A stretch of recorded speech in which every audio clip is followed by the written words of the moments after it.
All right, it's 5:15. It's time for our meeting. Let's start with the Pledge of Allegiance, please.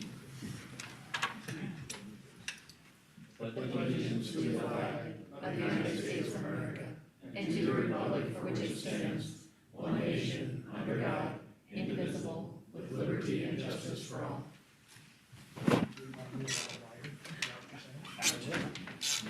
We can. Okay, we have a roll call here. Everyone is present except for Councilperson Jason Atherton. And we're ready. Tonight's meeting will be a preliminary budget exploration and the intricacies of the budget. And I think, Laura, you know a lot about that, so let's start with you.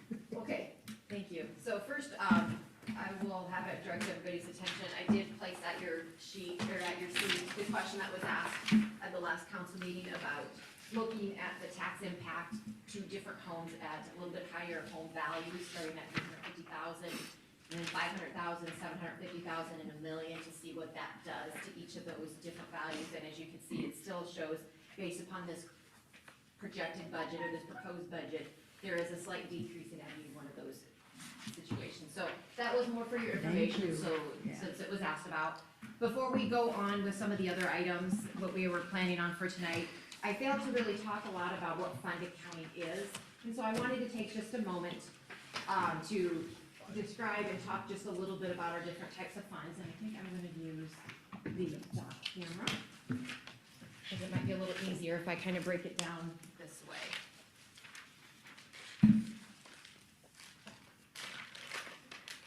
Let me zoom in on that.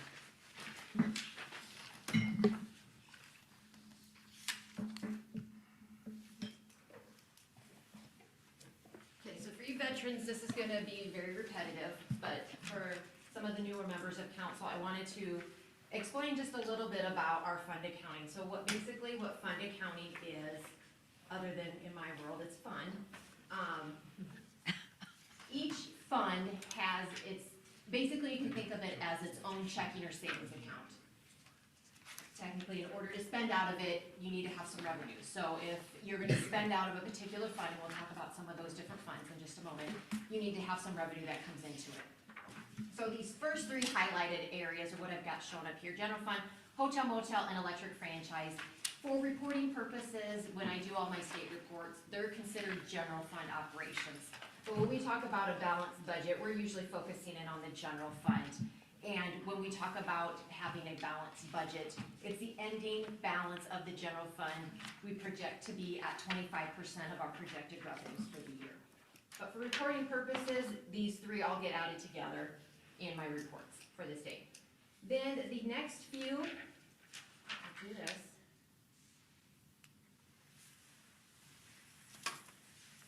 Down here, these funds right here are what we call special revenue funds. According to the state definition is you get special revenue to put into these funds to be spent for a special purpose. So for instance, the easy ones to pick on are road use tax. We get special revenue from the state, road use tax funds, then to be spent for a special purpose, road-related expenses. Each one of these has a slightly different reason why we have to set them up as special funds for the special revenue, but that's an easy way to remember it. Special revenue to be spent for special purposes. The other big category within this for reporting purposes are these right here, what we call our urban renewal or our TIF funds. We get special revenue, TIF revenues or TIF collections to be spent on specific purpose or special purposes of why we set up the urban renewal or the TIF district to begin with.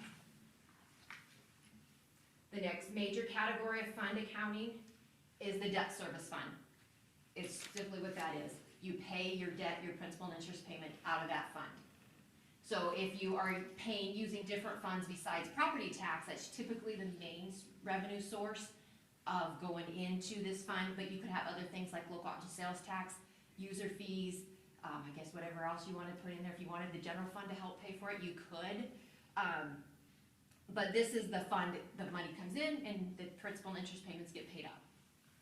But if money goes into this fund, then it ultimately will have to be utilized to pay for principal and interest. You can't transfer it out to be used for another purpose. So if it goes in there, it has to be used for principal and interest somewhere along the road. The next set of categories for fund accounting are these that we start with the CP, capital project funds. These are funds that we set up for the bigger types of capital projects, usually the multi-year and or bigger purchases of equipment. Usually typically more than at least 25,000 or more. So once again, you need to have funds, different types of revenue sources that'll go into this, could be any kind of revenue source from, it could be general fund uses, it typically will be debt service, or you issue debt, issue debt, so loan proceeds, or a lot of times we also transfer into these, local option sales tax, hotel motel tax collections, as well as, we get grant monies to pay for projects. So these are project focused, the bigger things. These next two funds are what we call permanent funds. They're not highly utilized, but if money goes into them, that principal stays intact. The only thing that can be transferred out of it, if we if we desire to do so, is interest that gets allocated to the fund.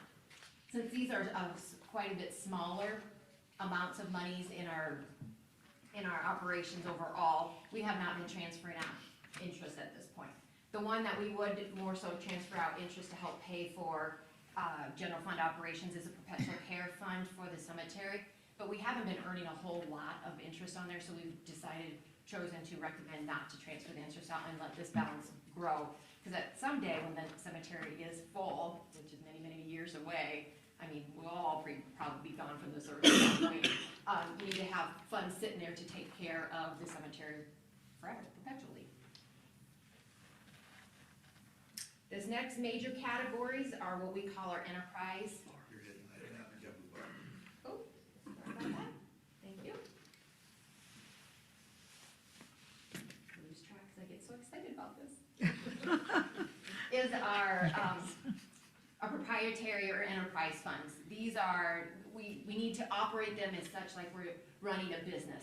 We set user fees to make sure we're covering our operational expenses in these funds to run the water utilities, to run the sewer utilities.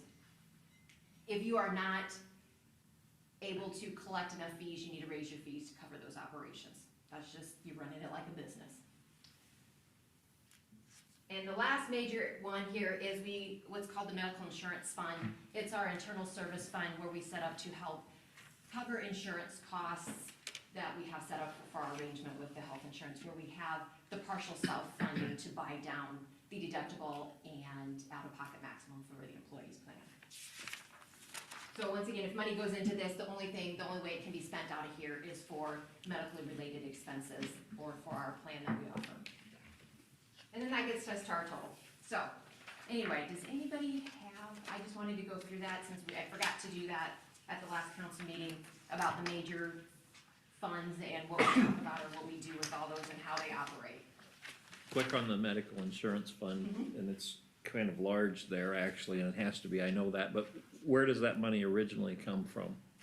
We charge each of the departments based upon the employees that work within those departments. So it could be if they work out of the general fund or general fund related or the utility accounts, we charge those based upon the cost of the plan. And so then, so then it gets put back, or it gets transferred out of those funds into that fund. Okay. And then the expenses that relate to operating plan, your premium insurance, or your premium payments, and then the buy down portion gets paid out of that fund. Thank you.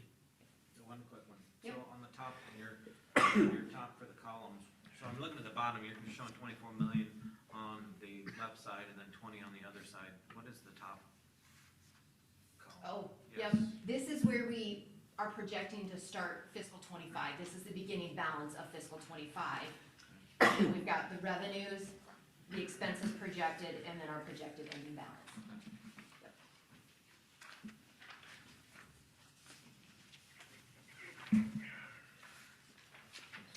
So is that the numbers that we're supposed to have in our book? Yeah, is that in our book, Laura? That- Yes, I'm sorry, that was started under tab A, so that's your re-estimated, so it was this page. That's what I was referencing. I got that. Yeah, sorry, it was under tab A, the fund balances. So you should have a page 1 is the fiscal '25 recommendation or information, and then page 2 is the re-estimated or our fiscal '24, our current current year that we're operating under.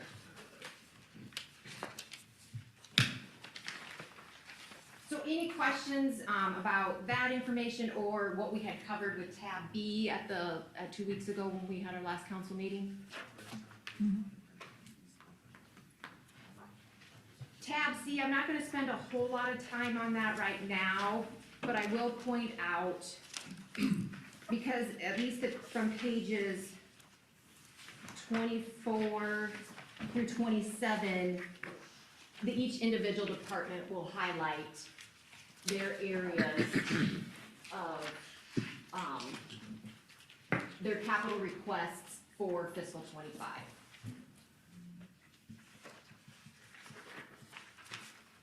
So those are the first 5 pages under tab C. And then just to show you, then starting on, it's page 28. Then starting on page 29 is what we call our 5-year CIP. It's our 5-year lookout on projects that we as staff see as items that are coming that we need to consider. And this is what we also use for planning debt, if we believe there's going to be debt that needs to be involved with particular projects. So any information that is being portrayed in the column for fiscal '25 has been incorporated into this budget proposal we're going through these next couple nights. Anything else from fiscal '26 through '29 is up for discussion. However, some of the items, if we started a project, obviously we need to continue with the project. But this is a 5-year outlook. So if there are any particular questions on projects, you'll just have to let us know on some of the stuff. But I think a lot of this stuff will also be addressed with each of the individual departments as they talk about their areas and their requests for '25 and going forward. All right, let's go ahead, there's no questions. Let's take a look under tab D, the debt information. So page 38 under tab D is what we call our debt schedule of principal interest payments of what's being projected. So fiscal '25 column, very first column, is what is prepared in this budget proposal. And what is currently the top 3 projects or debt issuances have been issued. This 4th one is a proposed debt issuance that we'll need to work with council on finishing out. If you'll recall, we do have a pre-levy resolution that we took action on when we prepared our fiscal '24 budget that we're working with PFM to incorporate a number of items. The fire vehicle, our fire rescue 7, a little bit more funding for the rec center project, and then we'll talk more about the West Gulfview project during this discussion, to issue roughly $1.4 million to pay those projects over when we issue this before June, then having a final payment in fiscal '25 to take care of that. Then you can see how the payments do plan to get paid out over the next number of years. We do, under tab C, have some projects identified for debt supported projects that will then change a lot of this, but we're a little early in the stages of planning that we don't have the numbers all identified. We started some conversations with Suzanne on how to get that incorporated, but we haven't seen any information just yet.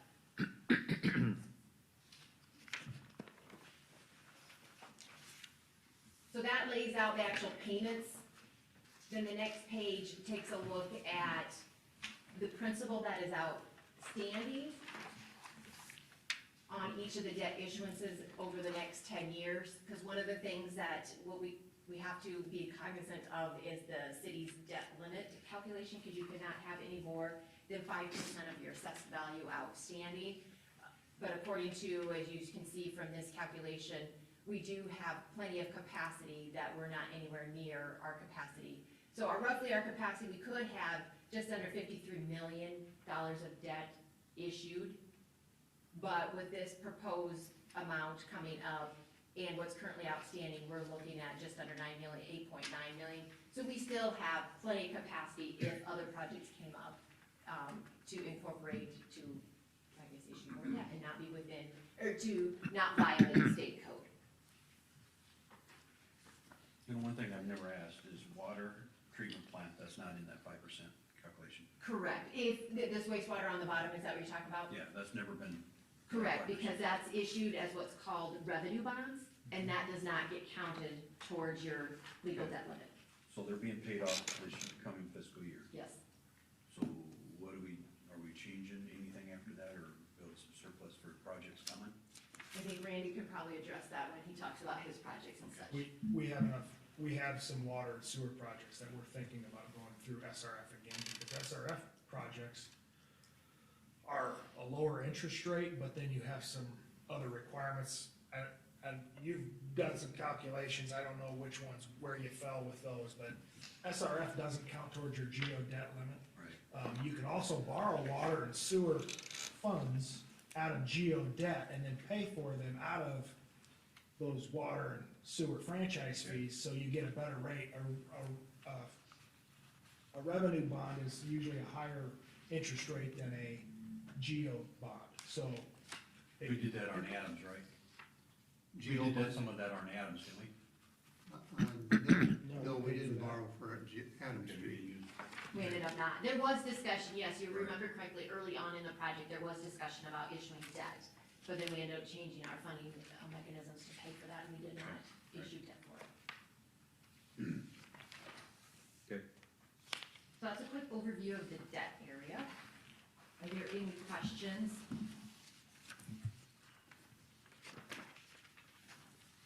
If not, then the next on our schedule of items to cover tonight is starting in with the departmental discussions, and I believe Brad with the police department will be up first.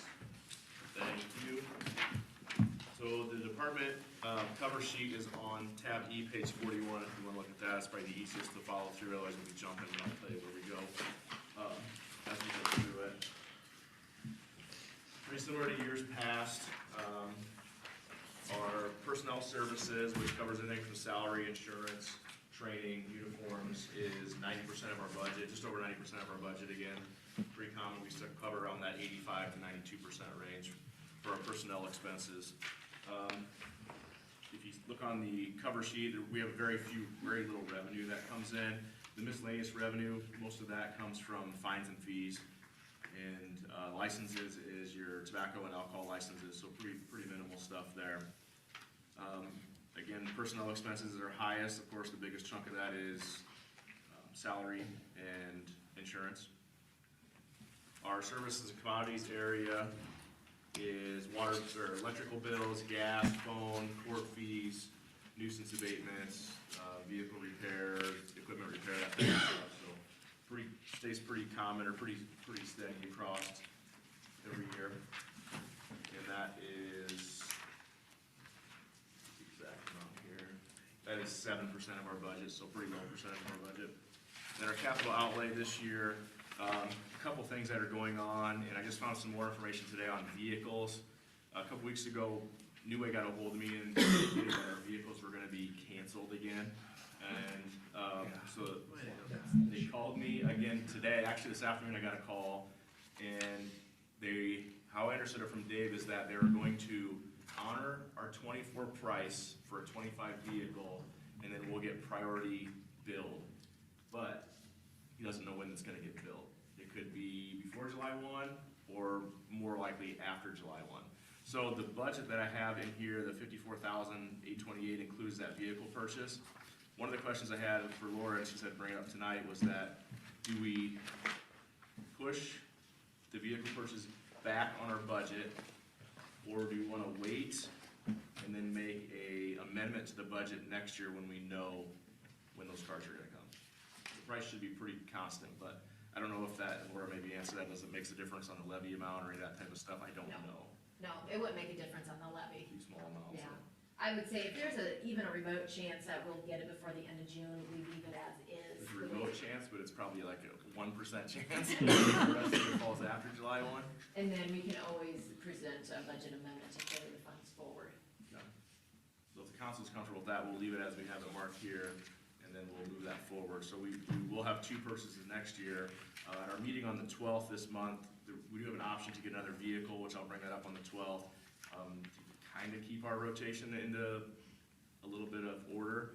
And so we may look at that. We've been looking at adding a truck to our fleet to help with some of the some of the hauling that we do with different items that we're not able to fit in the Explorer. So we may look into something like that, and they'll go towards our captain and our sergeants, more of a command type vehicle, and then have the 2 vehicle purchase for next year. We had 1 budgeted for next year, but it get probably pushed back to 2. So it's just fun when you're trying to buy a car right now for a fleet. So that's part of the challenges. So I'll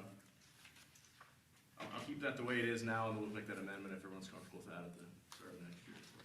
So there is a chance, but it's a pretty small chance. The other purchase that we'll have next year is we need to upgrade our car and body camera system. We purchased these back in 2017. We've run into end of life, and they won't warranty them any longer. So when you go to stuff breaks, which we have had body cams break, it costs a $450 flat fee to send them in. So I've been keeping spares and doing some repairs myself. So we're good to get through, but we're gonna have to make some changes.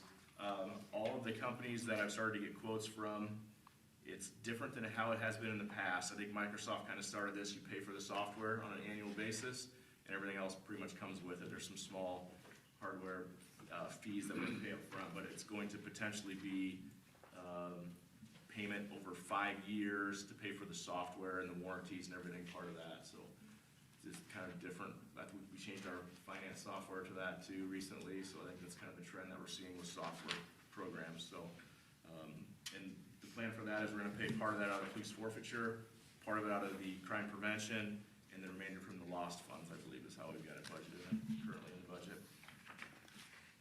So those are our 2 biggest expenses, and you see our budget did increase a whole lot from years past, so I think it was a little over a 4% budget increase from last year, so not much changed really. The union contract is set for, with 2 more cycles of that for salaries, so those will be set for the next 2 years also. So that's just the general fund operation for the police department. If anybody has any questions, I can certainly dive deeper if we wish, or kind of show you more numbers. So you can see. That's right.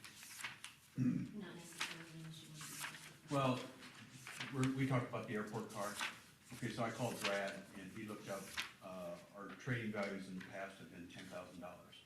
So we can look at it this way. We can take like $30,000 off the local option sales tax, buy them a vehicle. They put 3,000 to 5,000 miles on a year, buy them a minivan or whatever they want. So we're basically out 20,000. Get that, because we're only gonna get 10,000 for a used vehicle. So at $6,600 a year, it's 3 years, we're broke even. And from there on, you don't have that 6,600%, or $6,600. $6,600. So we'd be money ahead, and that vehicle could last 10 to 15 years. You're probably gonna get a better car than what we're gonna trade back to you. Yeah. In our car, we do all the maintenance, and everything on them, but of course there's one that we'll get rid of this year. We'll have 120,000 probably on it. And that's getting to be the normal. Is the airport good with that car? Yes. We're not doing maintenance, we're not doing, here's your car?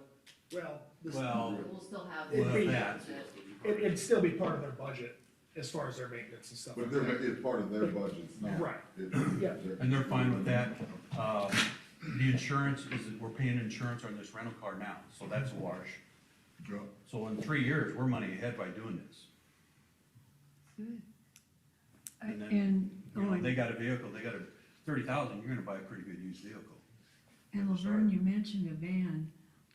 Sometimes when the larger planes come in, I've heard Don say that it would be nice to have a van. And I think that's a good idea. I mean, that's something we can discuss when we get into We that. also have a taxi service here now, and they're flying in here to boost our economy, we got killer taxi care planes, you know, like, so I mean, like, they do a taxi, and every time I flew into any airports, you know, that car barely got me where I needed to go, or I took a cab, so, I mean, I mean, whatever you guys wanna decide. But if they're flying in to boost the economy, we have cab service here, we should allow them to boost the economy, is what my thought is. Unless it's not available every time. I talked to him, he'll pick them up whenever he needs to or whatever. I mean, he would even do exclusive just to Carroll. Do you know what they'll charge? I don't know, I mean, the normal cab rate, I guess, is what you, I mean, I assume it's your normal cab rate if you're gonna fly anywhere in the world, is, you know, there's rules, laws governing what the max is that you can charge in a rental car. We'll do some homework on that and let us know. Yeah, by no means is anyone gonna get gouged here on taking a cab through Tiller. Yeah, I looked up some information and our comparable, cities that we use for our, to compare valuations and so on. So I looked up all the cities that we use in our budget book for other comparables, and all of them have airports except Pleasant Hill. They don't because they're so close to Ankeny. And so of the 14 peer cities, 13 have airports, 11 have courtesy cars, right, that they keep at the airport. What cities are on there? Well, they're in, look on page 10 in your budget book. And Denison, Fort Madison, excuse me, Keokuk, Mount Pleasant, Fairfield, Storm Lake, Oskaloosa, Grinnell, Sioux County Regional Airport has car owner, or car dealerships that will rent, so they do not have a courtesy car right at the terminal. Waverly does. Spencer also has car dealers that will rent, bring the car out. Lamar's has a courtesy car, Pella. So glad that you brought up Waverly. That rental car in that courtesy car Yeah, they have is courtesy cars. barely a car. That was one of them that pointed out that it'll get you going there, you're praying to come back. And so, you know what I mean, that was one of the airports that I've actually flown into. And that courtesy car, I mean, somebody had to come pick me up because that thing wasn't taking me anywhere, if that makes sense. And so, it's just food for thought that we do have. I'm not saying we have to or not, but we do have a taxi cab. We talked about how they come in here to boost the economy. Let's allow them to boost the economy, you know? So you have to get those numbers for us. Yeah, I'll get those, I mean, I'll get the numbers on what his rates are, and so. Per mile and all that, yeah. Yeah.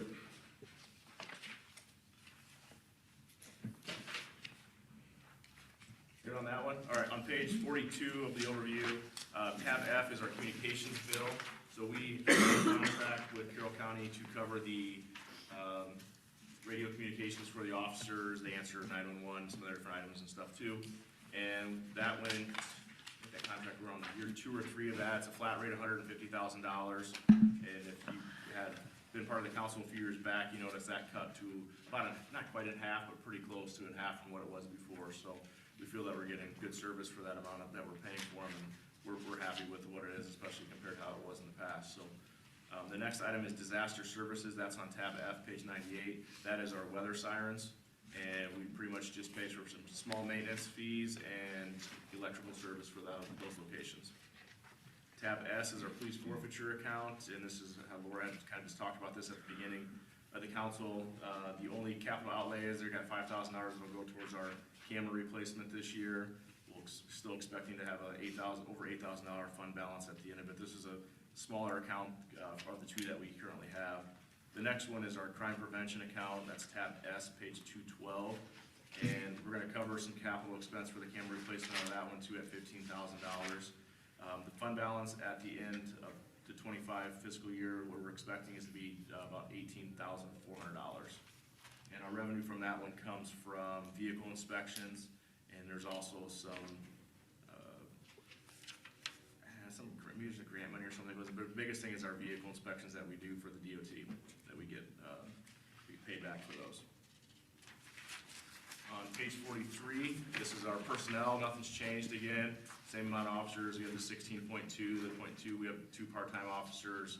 They work as needed. They're not on a schedule, so they cover vacations, sick time, any gaps that we have in our schedule. They come and fill those gaps for us.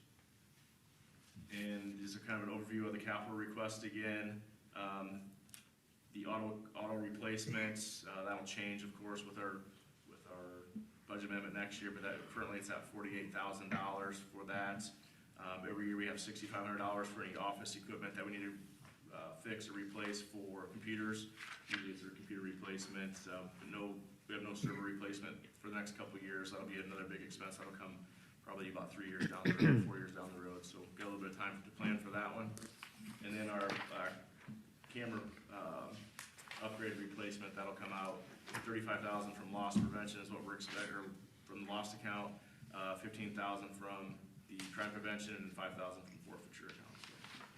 So not a whole lot of change or a lot of capital requests, of course, for this, so kind of everything will stay pretty much the same as how it is, and union contract takes care of the salary for a couple more years, and then it's a 5-year contract with 3 years of salary, then we'll have to reopen to finish out salary for the last 2, so we still got a couple of years on that one.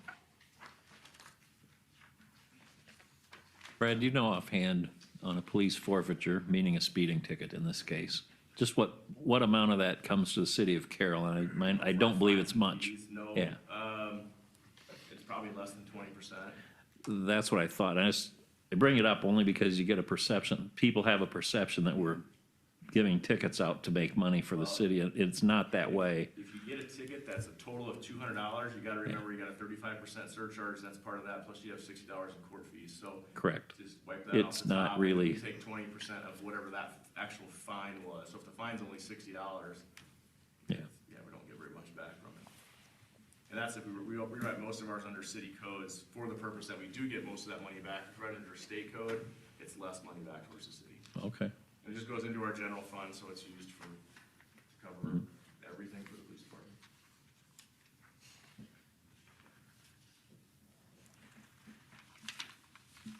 That's all I have, unless you guys have questions for me.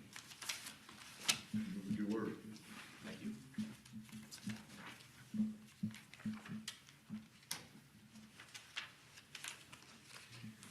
Abby? Okay, so that was the police department. The next on our list is the admin area, so under tab E, it's pages 65 through 69. Just a moment to get to that. And this is what we call our general government budget areas, or admin. Kind of basically, if it doesn't fall within the other departmental areas, police, fire, something like, it'll fall under this general government area. Basically, it is, the whopping salaries that the council and the mayor get every month, under tab K, legislative and executive. And under financial admin, this is the operations of City Hall, so basically our day-to-day operations of our personnel, and just to operate an office, for the office supplies and postage and stuff like that. There is no change in the requested number of personnel, that's all the same. Raises have been incorporated in this according to the Public Works Union contract. Typically, non-union employees get the same amount of a raise as the Public Works Union, so that's been incorporated under the personnel services. Under services and commodities, the main reason for the drop from fiscal '24 to fiscal '25 is in fiscal '24, we're finishing out our software conversion, so we have some final payments to make on that. And we're in that process right now. We actually started training today on converting over for our utility billing. So we're anticipating the software conversion to be completed before the end of June and probably making that final payment before the end of June. And then in fiscal '25, that's more just our general day-to-day operations. There's no request in here for anything out of the ordinary or extra software upgrades or anything like that. Our capital outlay is for computer replacements. We're constantly, as you can imagine, computers need to be replaced about every 4 years. We try to stretch it to 5, but that is starting to be a pretty big stretch. And so we're probably be looking at replacing computers more at a 4-year time frame instead of 5 years. We talked about the personnel, no change in the personnel requested. Then keep going on. This also covers elections, the cost that the city has for elections. So fiscal '24 was a city election amount there, and then fiscal '25, there's not proposed any type of an election. Then the legal services for attorneys, not only for our city attorneys' fees, but also anytime we would contact mainly like Alders and Cooney for different personnel matters or TIF questions or renewal questions, issuing debt, that's all incorporated in this legal services area. The city hall general building is basically the cost it is to maintain and keep up the city hall building itself from the heat, electric, day-to-day operations like that. We also do, under that area, we have a building maintenance specialist position that is utilized across the city. 67% of his salary is charged to this departmental budget, since he helps maintain this building as well as a number of, all the city buildings. Who's that? It's Andy Snyder. He's mainly housed out of the rec center. The other third of his salary does get charged to the rec center budget. But he does maintain all the city buildings. The next, Name. yeah, that's fine. Well, you probably wonder, where's the other 33%? Yeah, it's just, no, it's not lost in thin air. It is charged to a different budget. The next area is our tort liability. So this is all of our insurance costs for building insurance, car insurance, liability insurance. There is quite of a jump here, as you probably heard in your own personal lives, how much insurance has gone up. We were given information or told to estimate probably anywhere from a 25 to 30% increase. I incorporated a 25% increase in our premiums for next year, so I'm hoping we're in that ballpark. So that's being reflected in this number here, as well as worker comp. We pay for worker comp here as well. The final little area here, general government, not much that goes on here, just kind of, if it doesn't necessarily fit in any other category, it falls here. I can't even tell you off the top of my head what it is.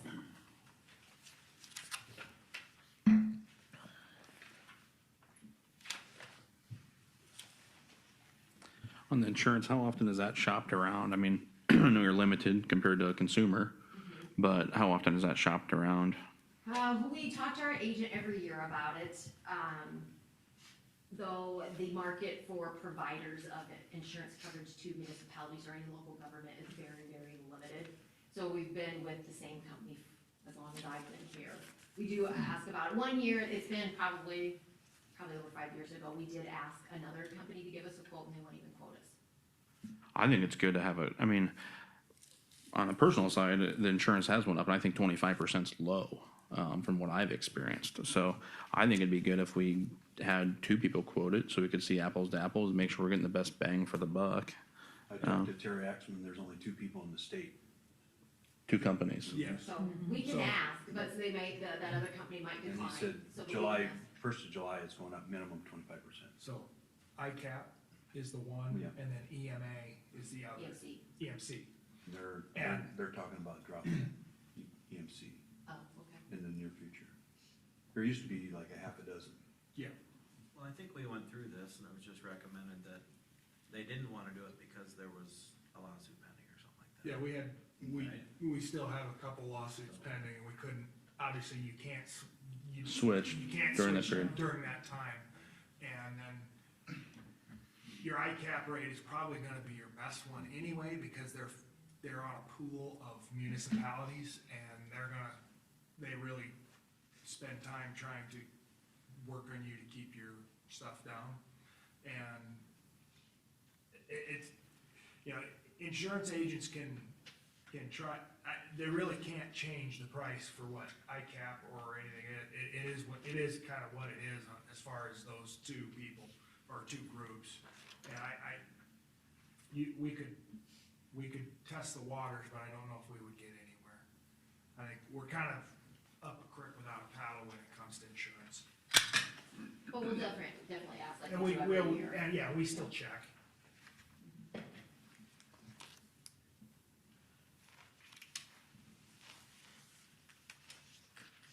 The miscellaneous government, like I said, is the stuff that, if it doesn't make sense to have it in any other area, we throw it into this departmental budget. Some of those examples include pre-employment physicals of our employees gets charged here, as well as the biggest thing here is the cost to run our cable channel, to provide the public access channel. That's the biggest change expenditure. Does that increase, that's an increase on there? Is that reflected in here, that increase that they wanted to take? No, not necessarily. Mm-mm. So we haven't.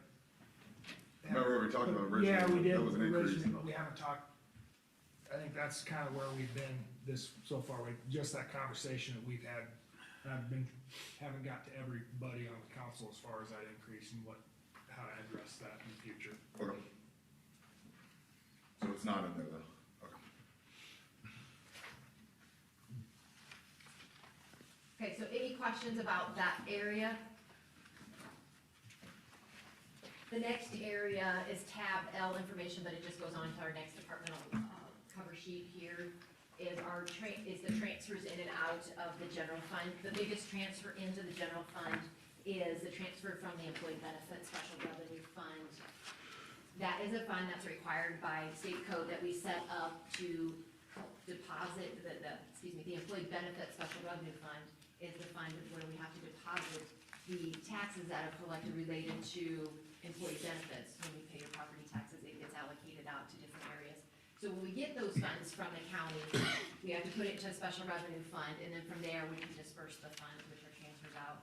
We utilize the employee benefit fund to cover employee costs in the road use tax, and then anything that's remaining then comes into the general fund. So that's the biggest portion of a transfer into the general fund. A couple of the smaller items include the water and wastewater funds do contribute to the cost that relates to insurance coverage in their areas.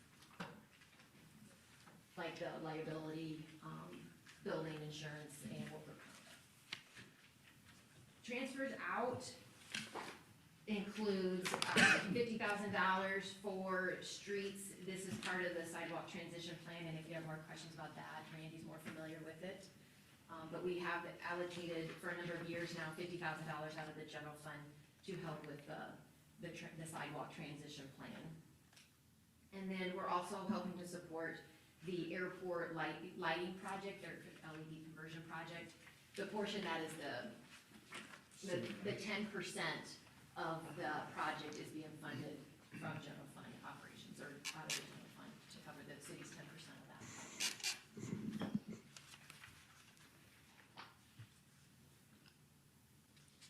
The next area we call is our general revenues. This is basically the property taxes that we collect for the general fund.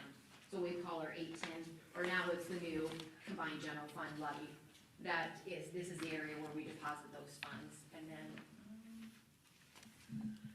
as well as the property taxes that we collect for what's related to the tort liability insurance that we just talked about. And the cable, we do charge a cable franchise fee, and so the money that's collected from that goes into this area. And the state has two backfills that they allocate to cities. One of the backfills is actually getting phased out and will be gone here in a couple of years, and then the other one is continuing on, at least at this point. So any monies that relate to those backfills from the state goes into this area as well. And then this is where we show the interest income and some other miscellaneous revenues. The backfill dollars, that's under intergovernmental. Yes. Yes.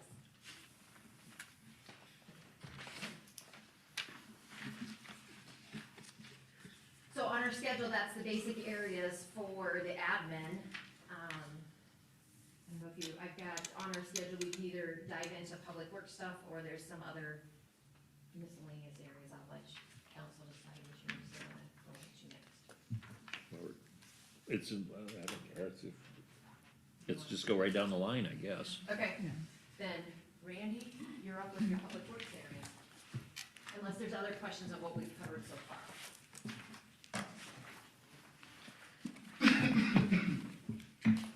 Okay, thank you. In the Public Works budget, we'll start with the general fund portion of the Public Works, and that is under tab E and begins on page 47. That general fund, the budget overview sheets would be in tab G, J, and L. And within the Public Works, the general fund, we have different areas, including street construction, which this currently is budgeted at $5,000.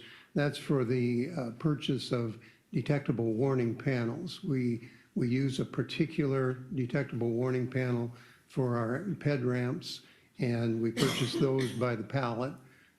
Use them, our crews use them. We also sell them to local contractors so they don't have to try to find the one that we use. Roadway maintenance, that is funded, general fund funded, part of the roadway operation that's not eligible for road use tax funds. Road use tax funds are restricted in what you can expend them on, and our road crew, road maintenance personnel do a lot of other things, like put up Christmas decorations, and we also fund our right-of-way permit system out of that portion of the general fund.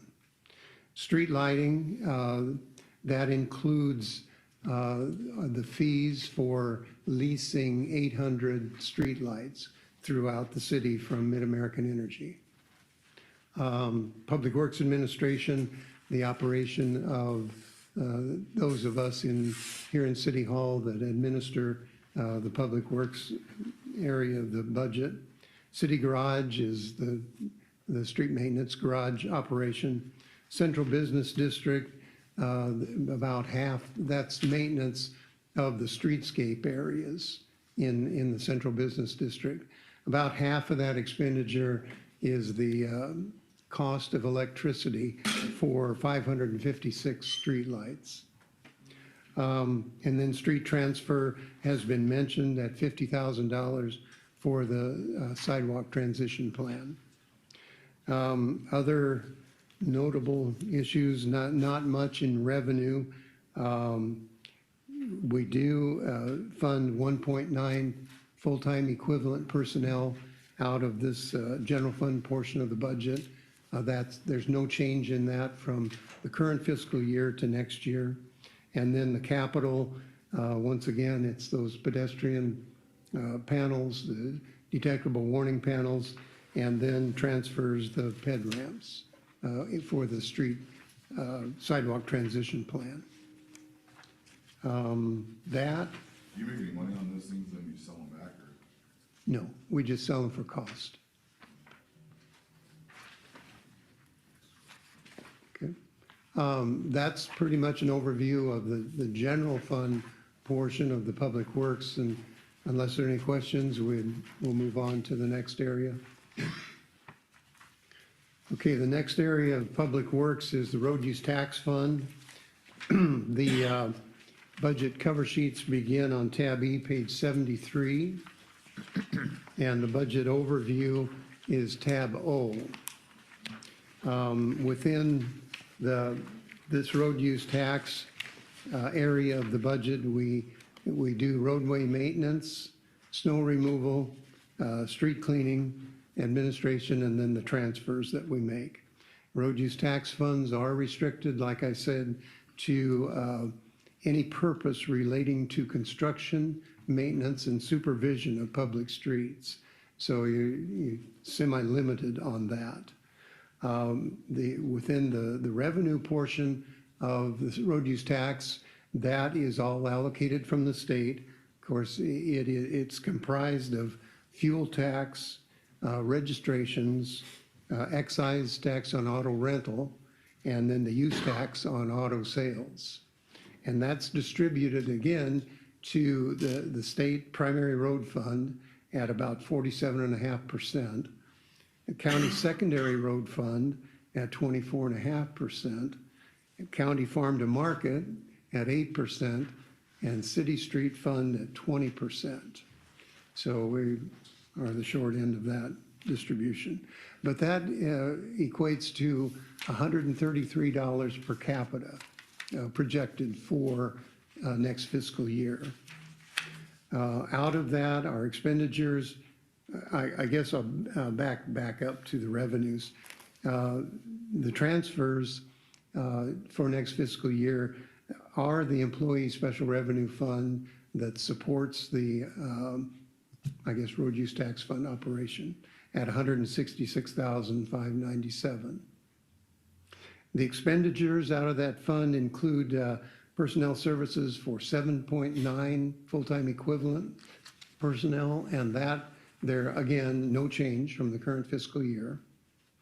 The capital outlays are at $390,000. That includes the proposal to replace the street sweeper and purchase, replace the paint sprayer for traffic painting, and then pavement management system data collection. So unless, once again, unless there are any questions. Randy, on the street sweeper, Yep. how old is that? And how often have we replaced those? That streets, I'd have to check for certain on the age. I don't have that with me, but I believe it's about 8 years old. And that is about the schedule for a sweeper. When, with 300,000 budgeted, is that with a trade-in Yes, estimated? yes. What is lead time on these? That I do not know. We have not looked into that The yet. reason I ask that, because we have a heavy-duty truck we're waiting for. And how soon do you have another one of those scheduled? Actually, we have one truck on order, and we have another one budgeted for this fiscal year, and then the street sweeper for next fiscal year. Is the street sweeper, is it broken? No, it is So it's not. not, like, I know that the expected time is 8 years, but we all have things in our house that we bought 20 years ago that probably should only last 10 years, and we still use them. I mean, is it something that can, like, can we take this thing, you know what I mean, to the ground, or is it, I know that, like, you're supposed to get a car every 10 years, but there's people driving 30-year-old cars that work just fine, is what I'm asking. Sure. It is not broken. We could run it to the ground. That would be fine. But we actually have tried to program this equipment replacement, not necessarily on a rotating year schedule, but on what we historically have experienced for the need to replace.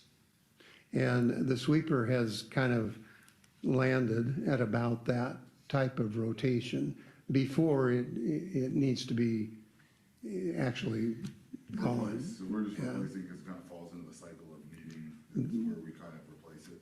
That's based on experience, that's about when they wear out. Several years ago, a street sweeper company that we had purchased a sweeper from had a program for rebuilding a sweeper. And ours, at the time, ours was around 8 years old.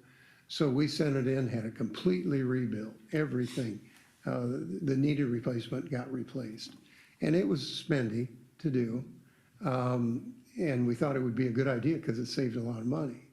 Well, we got it back, put it in service, and the first summer that we used it, it ran okay, except everything that wasn't replaced began breaking. And it was just a bad experience. You know, what's replaced was fine, what wasn't. So after that, we decided, you know, we just can't, a street sweeper runs in its own dirt all the time. Everything on a sweeper wears out. You know, all bearings, all everything. But this one doesn't need to be updated right now or anything. No. Mark the minute right now, I don't want to change something, okay? That's- Mark the minute right now. Randy, Keep historical things. my only worry and concern is as we go on, how expensive things have gotten. I think somewhere along the way, we're gonna have to make a change of looking at what things can you run longer than others. This is what I would be curious at. What did that thing cost us 8 years ago, and what does it cost us today? What would a replacement cost? Yeah, you know, what did that cost us 8 years ago, and then what does it cost us today? Sure. Just to see the difference. Because in 8 years, you know, if we look at doing another replacement, how much is that gonna go up? Just like these large trucks.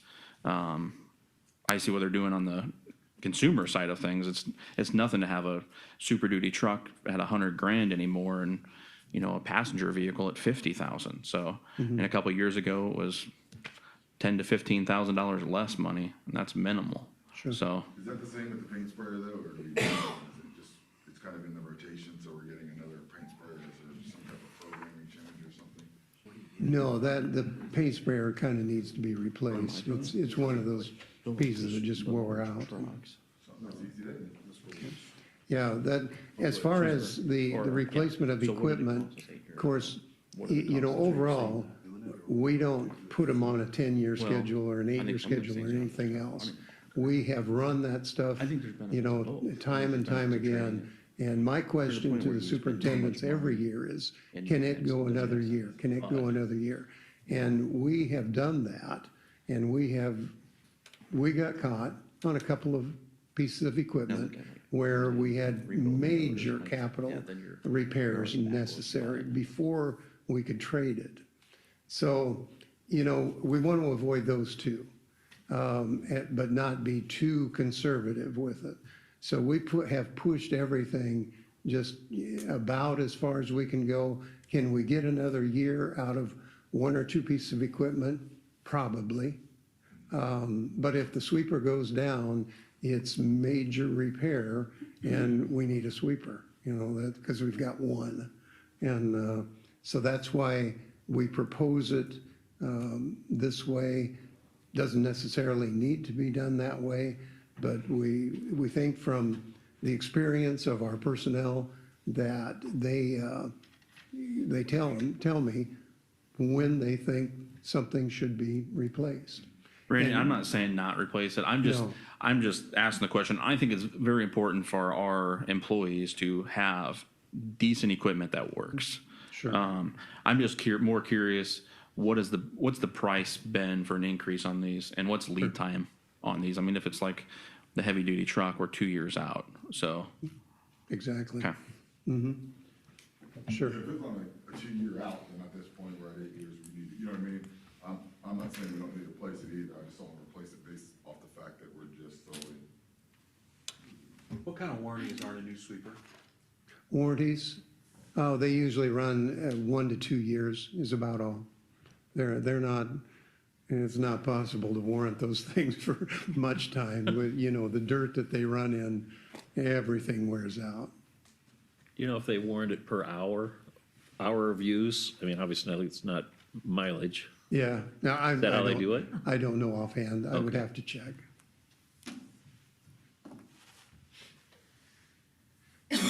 Any other questions on the road use tax portion of the Public Works budget?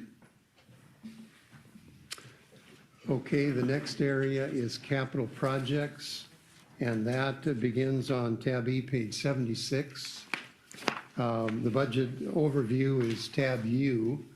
Within the capital projects, we have 4 different areas: streets, capital, corridor of commerce, street maintenance facility, and a new section that we have created this year and entitled utilities. The initiatives for this year in capital projects include the completion of the Adams Street reconstruction, the Central Business District resurfacing, 12th Street reconstruction beginning the design work, US 30 traffic signal replacement beginning the design work, West Gulfview subdivision, and the US 30 West sanitary sewer and water main. West Gulfview, of course, is the Northwest Street lot planning, and the US 30 West sanitary sewer is the Ziegler project. The revenues in this portion of the budget in the streets include $3 million for the the Central Business District street resurfacing, and that's will be primarily the TIF financed, and then $60,000 for traffic signals, which is also out of TIF. Transfers $50,000 from the general fund, that's the sidewalk transition plan, and then $300,000 from Lost for the 12th Street design work, the initiation of that. Capital projects include the sidewalk transition plan, the Adams Street reconstruction again, CBD street resurfacing at 3.75 million. 12th Street reconstruction design work only at 300,000. And then the US 30 traffic signals design work only at 60,000. The next area is the corridor of commerce, and the only proposed transaction in that portion of the budget is the transfer of the current balance into the street portion of the capital projects for financing the portion of the Adams Street reconstruction project. And that's $1,170,726. The street maintenance facility portion of this budget includes only expenditure or purchase of a few items of equipment that was previously approved by the council, and then that would wrap up the expenditures for the street maintenance facility. The utilities, the new section of the budget, including that West Gulfview and US 30 West sanitary sewer. Funding for that includes TIF funding, of course, for the US 30 West sanitary sewer. And then the primary funding for the West Gulfview is the ARPA funds that would be transferred into this portion of the budget. So unless there are any questions, that's kind of the capital projects portion of the Public Works budget. Okay, the next portion is water utility. That's tab E, page 81, begins at that point. The detailed portion of the budget is under tab W. And the water utilities include the operating fund, depreciation fund, capital improvement fund, and meter deposit fund. Within the operation, we fund administration, water treatment plant operation and maintenance, high service pump station operation and maintenance, 9 wells operation, distribution system, some accounts, and transfers. The initiatives for this portion of the budget for 25 include some fire hydrant replacements, fire hydrant painting. I'm going to attempt to do that. We have 195 fire hydrants that require painting, but they have lead-based paint on them. So it'll require containment and then painting. Water main replacement project, which has already been let, will begin this spring. The high service pump replacement was just recently let. The contract will also begin this spring. And then the design work for the northwest pressure zone. Now, that was a goal of the council. We've incorporated the design of that into this budget and in the amount of $500,000, I believe, with a total project estimated at about $3.5 million. Randy, I have a quick question. Yeah. For the design work, how is the scope of services determined? Like, how do you know where to go to do the design work? Do you know which homes are impacted and how many will benefit? I know the area. I do not know which homes they are, but the area is bounded by US 71 on the west, Right. West Street on the east, 21st Street on the north, and about 16th Street. It's a little, the southern boundary is odd, but about south as far as 16th Street. That would be the zone. Okay. So the homes within that area. So that's where the design work will cover, the zone? Yes. Okay. Yep. Mm-hmm. You bet. Okay.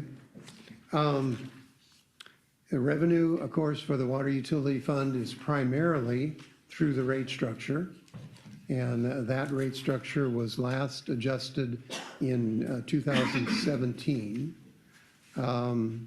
Other major source of funds is a repayment, a TIF repayment from a TIF loan at $1,062,500. And that'll be the end of the repayment for that loan. Expenditures include 7.1 full-time equivalent personnel, which is the same as this year. Capital outlay, we're proposing 25,000 for water meter replacements, 20,000 for a folder inserter machine for billing, and 72,000 for a utility truck. Let me see, then the transfers are, those transfers to the Water Utility Capital Improvement Fund. In the depreciation portion of or fund portion of the water utility funds, that's funded annually at the rate of $50,000. And so it has accumulated to what we project to be a balance of $1,226,209. Mostly that would be used for replacement of water utility fund equipment, and we've tried to limit that to the plant equipment. We did use that fund a few years ago to fund the reconditioning of the 2 pressure filters in the plant.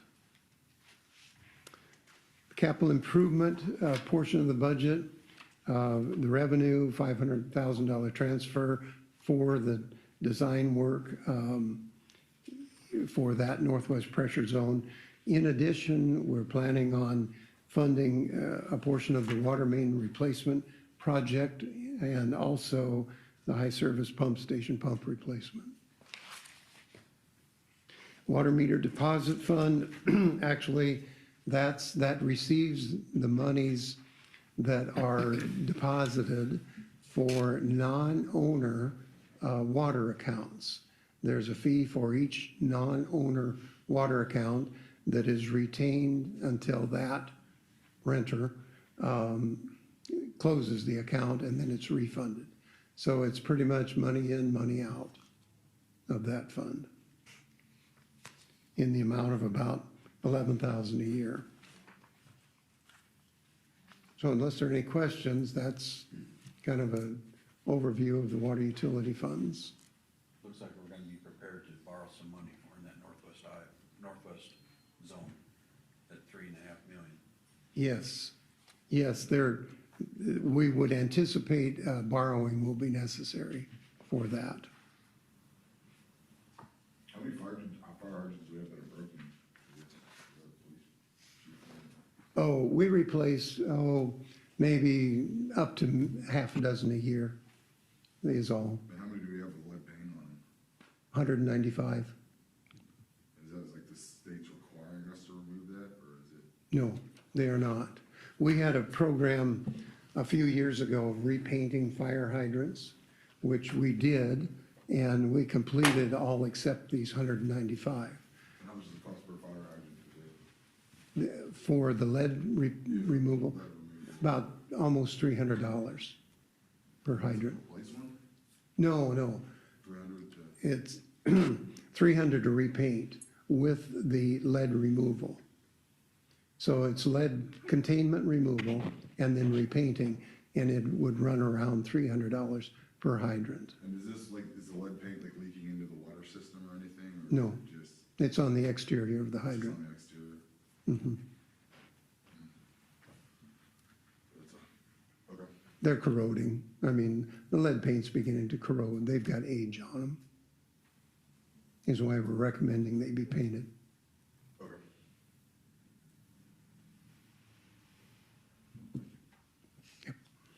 Any other questions on the water utility portion? Okay, the next section is the sewer utility. It begins, the budget cover sheets begin on tab E, page 84. And the budget overview sheets are tab X. The sewer utility includes the operational fund, depreciation fund, and capital improvement fund. The operation includes administration, wastewater treatment plant operation and maintenance, collection system operation and maintenance, some funding for accounts and collections, and then transfers. The initiatives that we have for fiscal year '25 in the sewer utility fund include the copper compliance continued analysis. If you'll recall, we have initiated a metal translator study for that, and that will require a year's worth of data before it can be analyzed. Nutrient reduction, we have a compliance schedule or a compliance date on that currently at February of 2026. And then chloride, selenium, and thallium, continue that analysis with a compliance date of August of 2027. And then the project that we're proposing, of course, is that digester and VLR project. On the revenue side, the majority of the revenue is from the charges for service, sewer rental fees. Those fees were last updated in July of '23, so just last July. There was a rate increase. On the expenditure side, 6.1 full-time employees, same as currently. Capital outlay, we're proposing sludge removal, which is an annual capital outlay, and then the replacement of a pickup.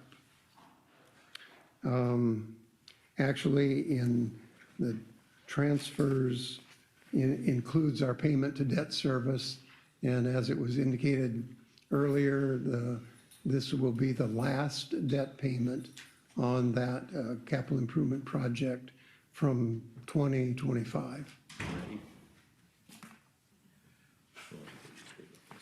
Let me see.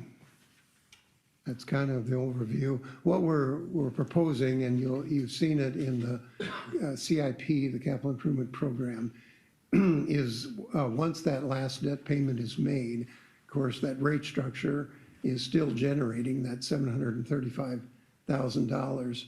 And we're proposing that a portion of that be expended for sanitary sewer rehabilitation. So in the CIP, you can see a series of annual expenditures for sewer rehabilitation beginning in FY '26. I think it's funded at about $500,000, I believe, per year. Does that pick up being replaced just again, because it's just in the rotation, or is it? It's pretty much in need of replacement. It's rusted out. Yeah, that one is, every year has come up, and I asked, can it go another year? Well, yeah, except this year they said, well, your feet kind of drag on the ground because the floorboard's all rusted out on it. Put a star next to you to make sure you get that thing.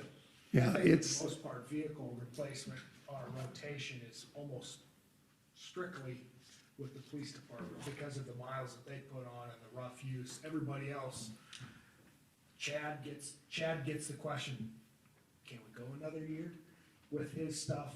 Oh, I know. he's Randy really does the good with same thing, projects. so. Randy, how old is that truck? I know some of those do have some age, 10, 15 years or older. yes. I don't know offhand. I Okay. know it's older than 10. Okay. I used to get a government vehicle every 2.5 years, brand new out of the lot. So I just wanted to ensure that we are not in that realm of it just No. needs to be replaced. No, Not in any of our vehicles, I don't. Okay. no. The next portion of the sewer utility is the depreciation. That's funded at the rate of $35,000 a year. utilized for replacement of equipment, primarily that was constructed in that sewer or wastewater treatment plant upgrade project of 2005. Balance in that is projected to be at 910,000 at the end of next fiscal year. Capital improvements, we do have reflected within there, that's primarily for that digester work. And then a little bit we fund for the copper compliance and the nutrient compliance. But we plan on expending about $1.9 million from the balance in the sewer utility fund, and then add to that about $2 million in borrowed money for that digester VLR rehab work. And that $2 million, as was indicated earlier, can be a bond or possibly the state revolving fund, the SRF loan, depending on what's most beneficial to the city. The SRF loan is really attractive because the interest rate with the fees is about 2.7% right now. So it's really low, but it has strings attached to it. You have to pay federal wage rates, and they have well, they're different projections, but anywhere from 15 to 25% increase in the project cost to meet the requirements. It's not only federal wage rates, but it's Buy America, Build America also. So it adds to the cost. You have to pencil out to see what benefits the city the most, the low interest rate or avoiding those strings. That will be done and recommended to you. Okay. We're about ready for lunch. Is that ready or not?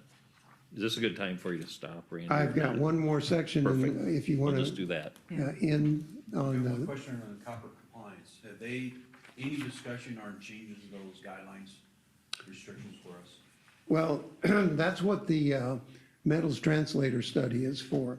If you recall, we went through a biotic ligand model, and we did get some relief on those restrictions proposed by that model, but it wasn't enough to put the plant into compliance at 100%. So we made the next step to a metals translator study, which will determine our particular receiving stream's capability of assimilating copper. And there's two ways to assimilate copper, but that they'll figure that out. But that may, we're hoping, will give some more relief in those limits. And the DNR then would take those metal translator study limits and put those into the permit. And, you know, obviously the goal is to comply with those limits without any further construction. Let's hope. So we have to gather data for a year. Actually, we need 12 pieces of data. And in the BLM, the biotic ligand model, it took us 3 years to get 2 years worth of data. So that's just the way it is.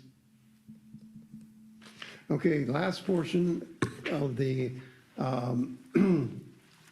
Public Works budget is the stormwater utility. That begins on tab E, page 87 for the budget cover sheets. The budget overview is tab Y.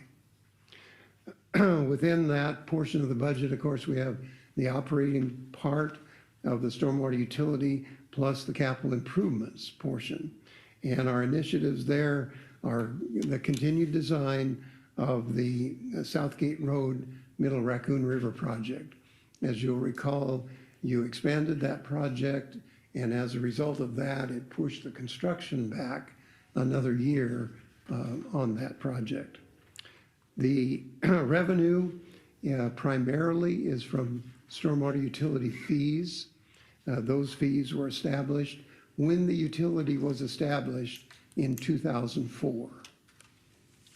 The expenditures will include a transfer for the design work on the Southgate Road Middle Raccoon River project in the amount of $165,000. And the capital improvements reflect the same. For this next fiscal year, the only change or proposal is the expenditure of that $165,000 for design work. And then the following year will be the big year for construction of that project. So unless there are any questions, that's kind of a quick overview of the stormwater utility So you're fund. telling me the charges of services were still the same price as what we did in 2004? Yes, they have not been adjusted.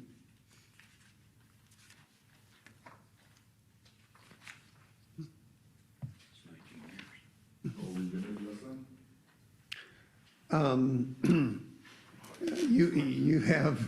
You have directed that all your fees be reviewed for changing. And water, sanitary sewers, sewer utility and stormwater will be part of that. Make me stomach And, this $4.4 million. well, we'll take this, certainly this budget and the 5-year capital improvement program.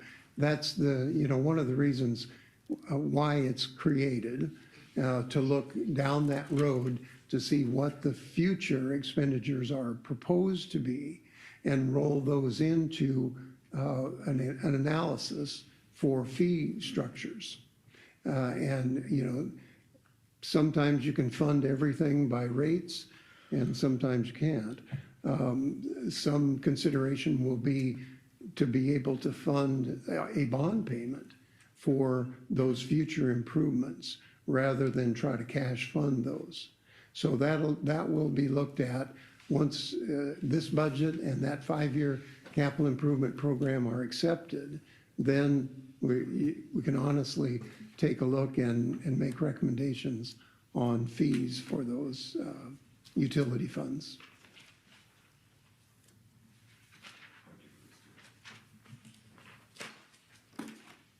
So, otherwise, that's it for Public Works budget. You seen these copper removal systems elsewhere that we are getting into or what? No, there are no copper removal systems in the state of Iowa. Okay. We're the only ones in the state. Okay. Well, okay, we're not the only ones with those limits, but we're about the second one that has gone to a metals translator study.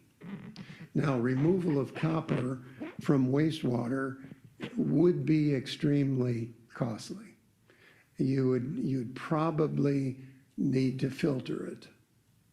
And that would be prohibitive, costly to do.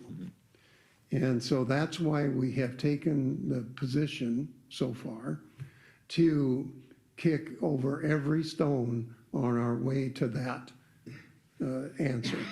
And that's why we went with the BLM, now the metals translator, just trying to get some relief. And we have what I would call an exceedingly low limit of copper permissible in our permit. It's about 25 times lower than the permissible copper in drinking water is our wastewater effluent. And it's just unbelievable. But surprisingly enough, we're not the only city in the state that has that low limit of copper. We've talked to a couple others that have the same limit that we do, and they're meeting their limit with their plant. Our plant, we cannot do it. It does not remove that much copper. So, and the plant's not built to. I mean, it's a biological plant, it's not a metals removal plant. So that's why we're trying to avoid getting into construction for copper removal, and do it by kind of changing the regulation, I guess, changing the limit. Randy, there's smaller communities than us that are going through this as well. Financially, just not possible for them. I mean, No, it's, we've talked to a smaller community too that has the limit that we do, and they're meeting it for whatever reason. Whether it's our, there's a lot of reasons. Well, there's one reason that we have copper in our wastewater is because it's coming from our copper water pipes in all probability. And why does it come off of the copper water pipes? Well, it's not, in all probability, it's not chemically coming off because we have buffered the water to the point that it doesn't. Now, the only thing we can conclude is that mechanically it's coming from the copper water pipes. And that is, it's being eroded by our water. And it's eroded by our water because we have a high concentration of solids in our water. We have hard water. And that's what, in all practicality, that's probably where it's coming from. Yeah, and that's difficult to change. Hard water. Certainly, we've got probably 95+% home water softeners, and they soften the water for us, obviously, but they create other problems too. So that's kind of where we're at in Carroll. And the price tag was huge when we talked about it. For trying to remove copper? Yes. Oh, absolutely. Like 7, 8 million, something like that. Yeah, I think we kind of looked into that. In treatment, it was around that, probably around 8 million, just a ballpark number to do it. Then you've got all the operation costs. And when you filter copper out of wastewater, you filter everything out of wastewater. So you've got this high copper concentration sludge, which is a toxic sludge to get rid of. So you just begin your problems when you start doing that. and that sludge gets put right back on the ground. Mhm. What do they do with Not that that sludge. It has to be treated as hazardous material. That's where your costs go up. Go in the ground somewhere. It's going somewhere. It'll go in a barrel in the ground. Yeah. In the ground. Yeah. We get to spread our sludge on top of the ground now, not with all that copper in it. But, so that's why, our recommendation is kick that can down the road just as far as you can. And we've been successful at it so far. Someday we'll find out an answer, hopefully. It just doesn't make sense. You can drink water out of a garden hose, but you can't put that water in a creek. Mhm. Maybe all these young people are looking at us and they don't want to end up like us. Because of the garden hose. Well, drinking water is safe though. It's well within EPA limits. But it's But not good enough to put in the creek. exactly, Doesn't make sense. that's been to Washington how many times? Oh, well, Prob- Washington on that. Probably 4. Nowhere. No, All right, thanks, Randy. you bet.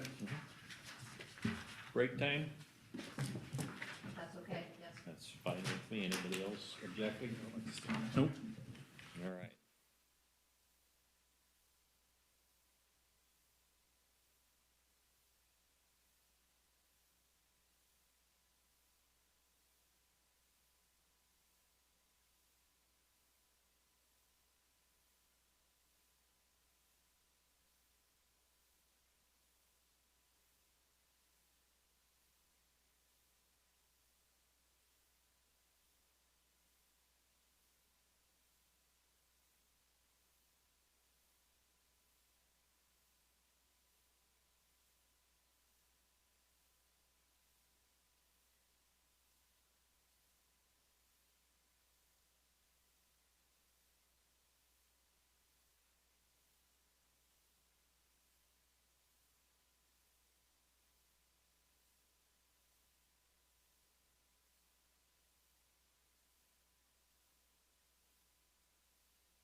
All right, that was a nice break. Let's continue forward and finish up for the evening.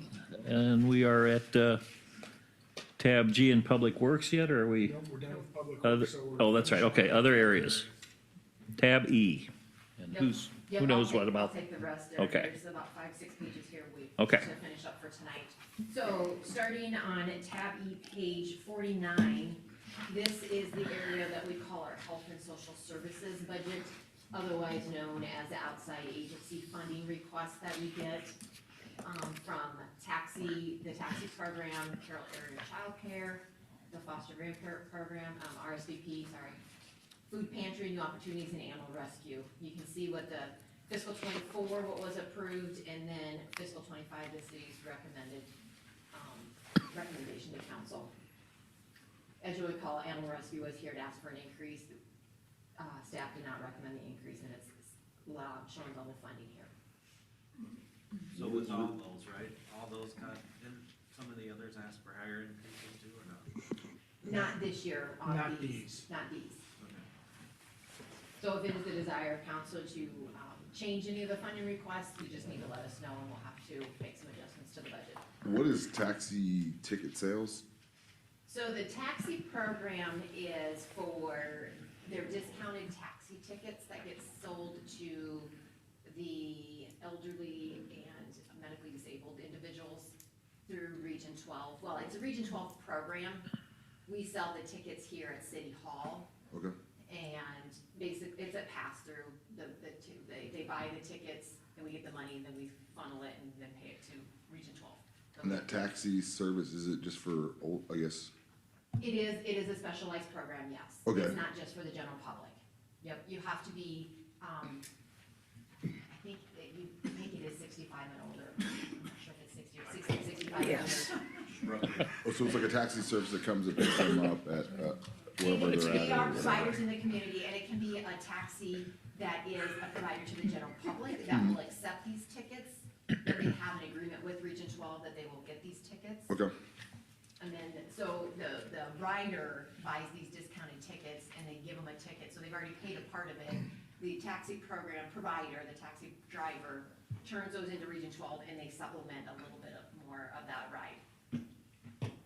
Cause they get, Region 12, I don't know the funding, but I know they get some probably federal funding to help fund that program. okay. So we give them the 36 and then we get the 20 back? This is just estimates on how much. We only expend the amount of money we bring in for the taxi tickets. Okay, And then on top of that's part of it, and then yes, we do pay a portion per ticket of what gets turned in. We pay, I think it's $3 a ticket. The city does fund that. okay, So yes, there is the ticket sales that we funnel the money through, plus we also help fund the program at $3 a ticket that gets turned in. okay, fair enough. Yep. Sorry, that was new. I always see the buses, it was just new to me, that's how it works, so thank you. And then the rest of these, are monies to help fund their programs. The cities are buying services from each one of these. And we will bring agreements, if these are, approved, we will bring agreements to council to officially, put that funding into place for next fiscal year. We started doing that a couple years ago. Actually, I think fiscal '24 is our second year of that. FYI, the county went from 17,000 to 8,000 on childcare. It went to 8,000. They dropped it. Okay. And what is a RSVP and FGP, just for my, RSVP is retired Senior volunteer program. Foster grandparent. program. They go to the schools and help kids read, is the foster grandparent. okay, yep, I know what that is, thank you. I would say it's definitely geared toward the older population to keep them engaged and volunteer in the community. Yep, absolutely. Okay? So that is page 49. The next page is 64.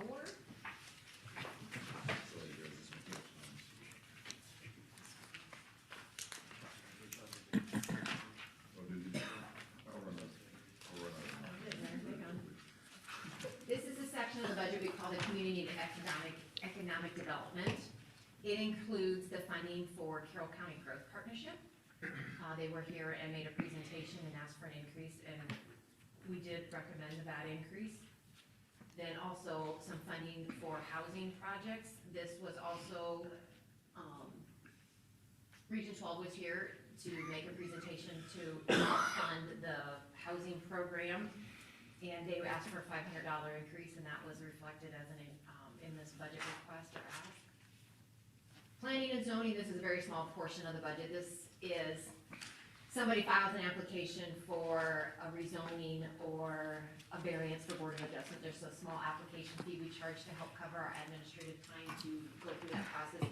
By far, it does not cover all of our fees, but it's just a small application fee. And then the expense side of that is mostly for recording, if we have to record documents.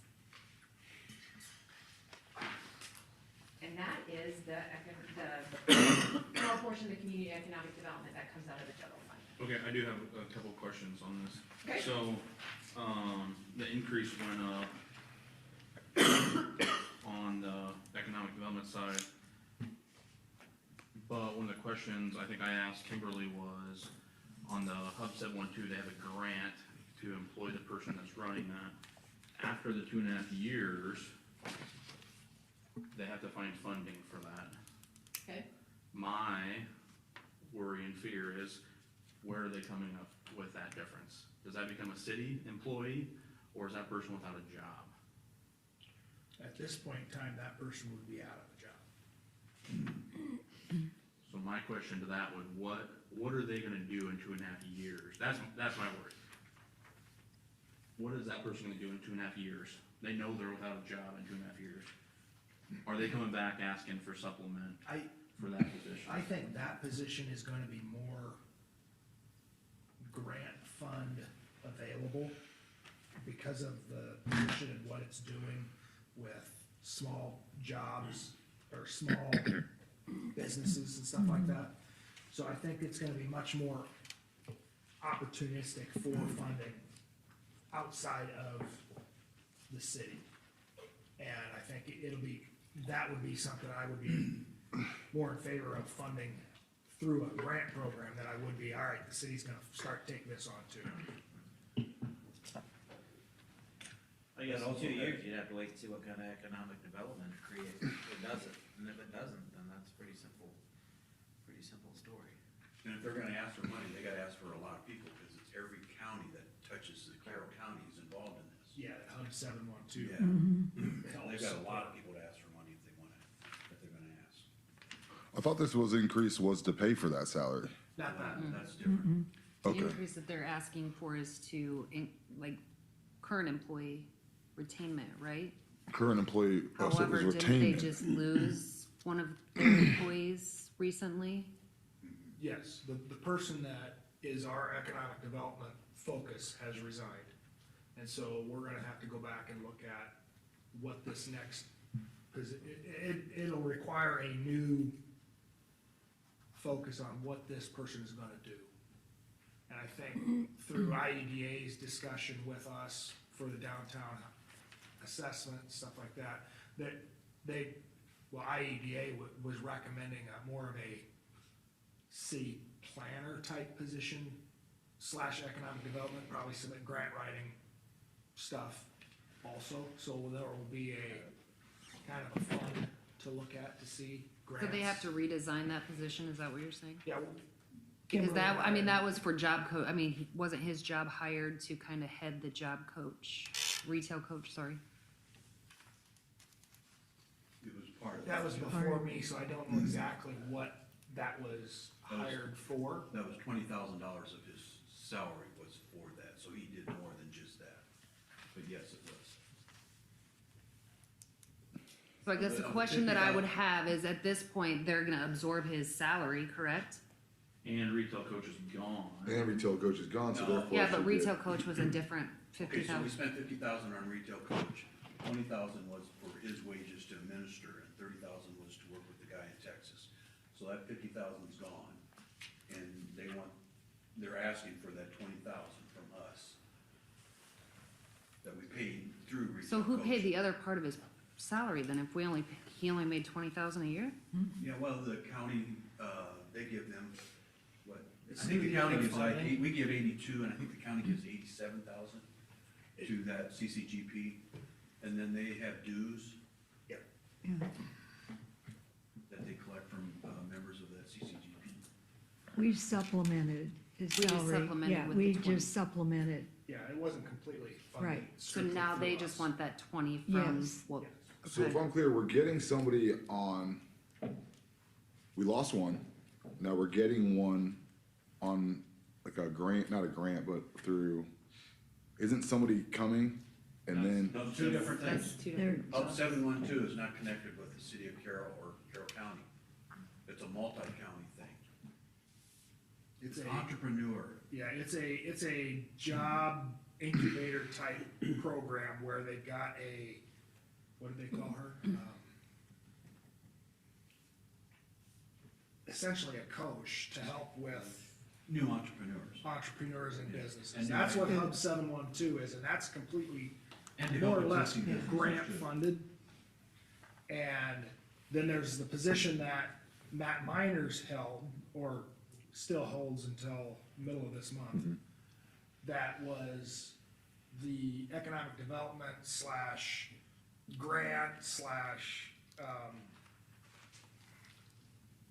Washington DC connection, so the political side along with the coordination with Retail Coach. He's really good at grant writing and stuff, and because of him, remember, Kimberly said they got 800 and some $1,000 in grants, and he was one of the reasons that they got that much money. And yeah, they wanna refill that position. They're gonna just change it a little bit from what we're hearing, but it'll still be a lot of grant writing.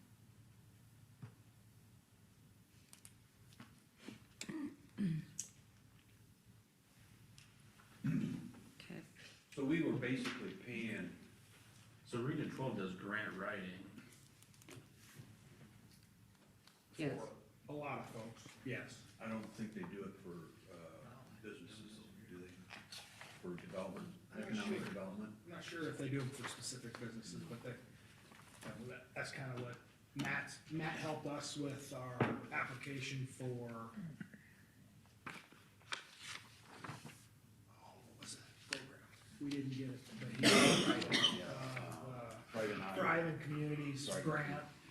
He helped me write the, application for the housing assessment. I did most of it, but he helped me with that too. But there's other grants that he was helped write also. Lucas, do you think that you wouldn't have got these grants if it wasn't for his assistance? Some of them, yeah, agreed. So realistically, we were paying for his wages already, because at that 50,000 for retail coach, 20,000 was paying for his wages. Right, but now he's not there and we have to, they're gonna reconstruct, redesign that whole position, so If they're still gonna hire somebody, when? well, When we get it that'll situated. be up to them. So why wouldn't we just hire this internally? Because And it take would cost some of us our- closer to $120,000 to do that. Well, they're getting it for, they're finding it for 60 or whatever it is, because there's getting so, I mean, I assume that we would be able to find it for somewhat of the same cost, and then we somewhat maintain control, I guess, is like, if, I mean, instead of giving them 102 so that they can hire another person, why don't we just keep it internally, and then we can have somebody write these grants internally to us, I guess, is what, I guess that's just the outsider looking in of it. Part of what we'll get here in the future is we're gonna have an agreement with them that will allow us to designate, we get this much time of that person's time.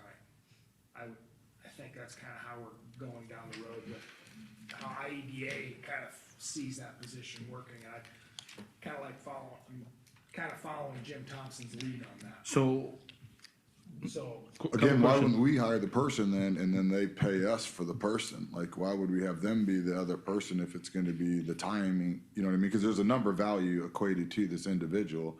It would be more cost effective for us to take the person and then almost temp loading that person to them, and then we're the controlling interest of it. it's more, the benefit side of it is more cost effective to have them have that person than have us have it.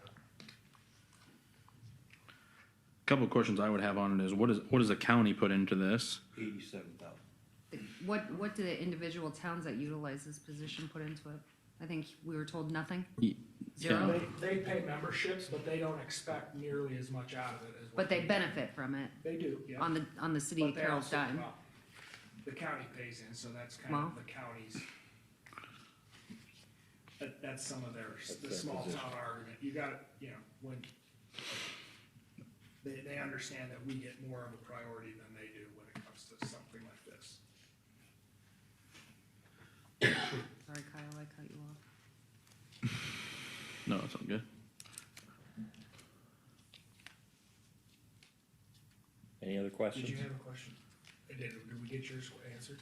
No, I just have some concerns with it, I think.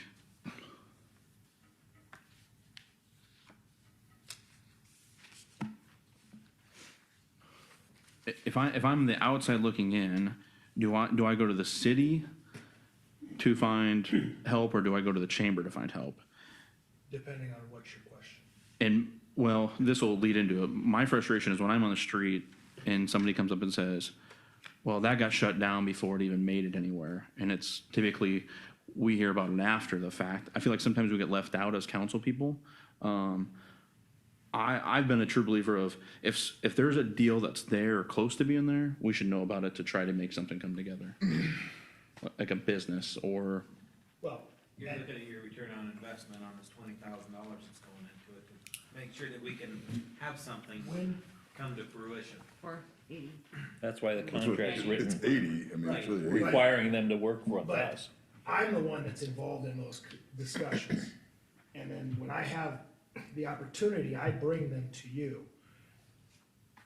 Some of the folks that are out there talking, we probably shut them down, and it hasn't happened since I've been here. But I'm gonna guess some of the times they get shut down is because they're asking for something that just won't work. And then they're upset, and then they start talking about how I should have got this, or I should have got that. And there was never reason to bring it to you. But you guys probably don't get that same story that if you did, I mean, that we did, because that wasn't something that we were bringing to you because there wasn't any reason to bring it to you to have any discussion about. I guess what we assume though is that $102,000, we should be getting maybe more back. I guess that's where I don't, I mean,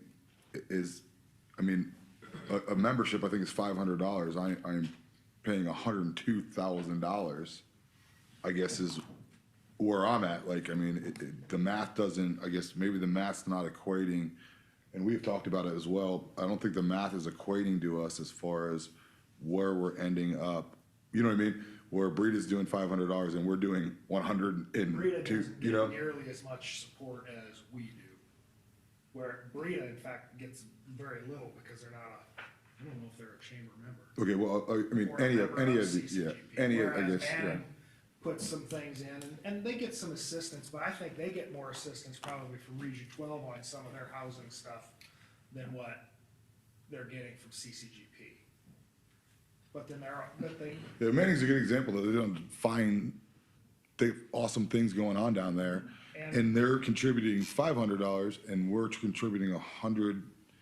We're basically contributing $102,000 more than them. And that's where I guess, I think, and that what you're trying to say, Kyle, I think we're struggling, I guess, with that as we have kind of discussed is where is that $102,000? Why is it such a, from one town to our town, why is there such a massive, just because we're centrally located here? No, because we have 10,300 people in our town and Manning has 1,500. Okay. And we get the majority of we get more assistance than what they do. But even on that math, it's still, I mean, Well, by it's like, it's, population, yeah. you're right. Yeah, I mean, but by population, it's, yeah, I mean, these $15,000, I mean, it's such a large disparity I would between the also two go of them. back, you could probably look at our commercial property assessed value base compared to Manning's, and we have a far larger commercial value than what they do, or industrial value, which is part of what CCGP and the chamber are involved in helping promote and benefit. So the question really comes up is, if you want an economic development personnel, you either gotta decide to drop CCGP and pay out of our own salary, which can you get somebody for $102,000 to do it? Or if you wanna drop economic development altogether, then you pay nothing. Oh, if we hired the person, we've had, these discussions before, and nobody wanted to hire a full-time person because then you're getting into medical, you're getting into benefits, paying for I mean, as a full-time person treated like anybody else that works for the city. So it's not just salary, you have all the benefits also that we're responsible for, which is what people really want, and that's what we would have to do. So in the past, when we've had these discussions, we decided it was, we were better off financially letting someone else train the person, they have the expertise, hire the person, and so on. And then we wouldn't have all those other additional costs in addition to salary. That makes sense. I mean, I think my struggle Yeah. is just with, That's how we, yeah. we look at like the federal level of like NATO, like we are the massive contributors to like, I'm outlandishly contributing to this over all these other towns. And I guess that's where I struggle with it, is that we are literally, I mean, it's not even in the same realm of these other towns that we're ending up contributing to. And one, I don't think it's fair, and two, I don't know if we. Feedback from them.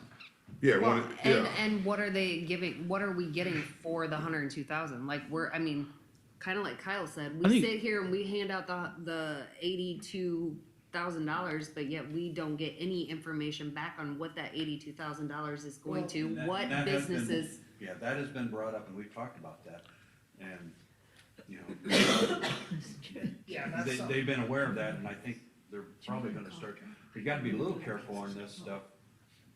You know, you guys weren't on council one time when we talked about this, and it got leaked out, something that was possibly coming to Carroll through council, and that whole program got dropped.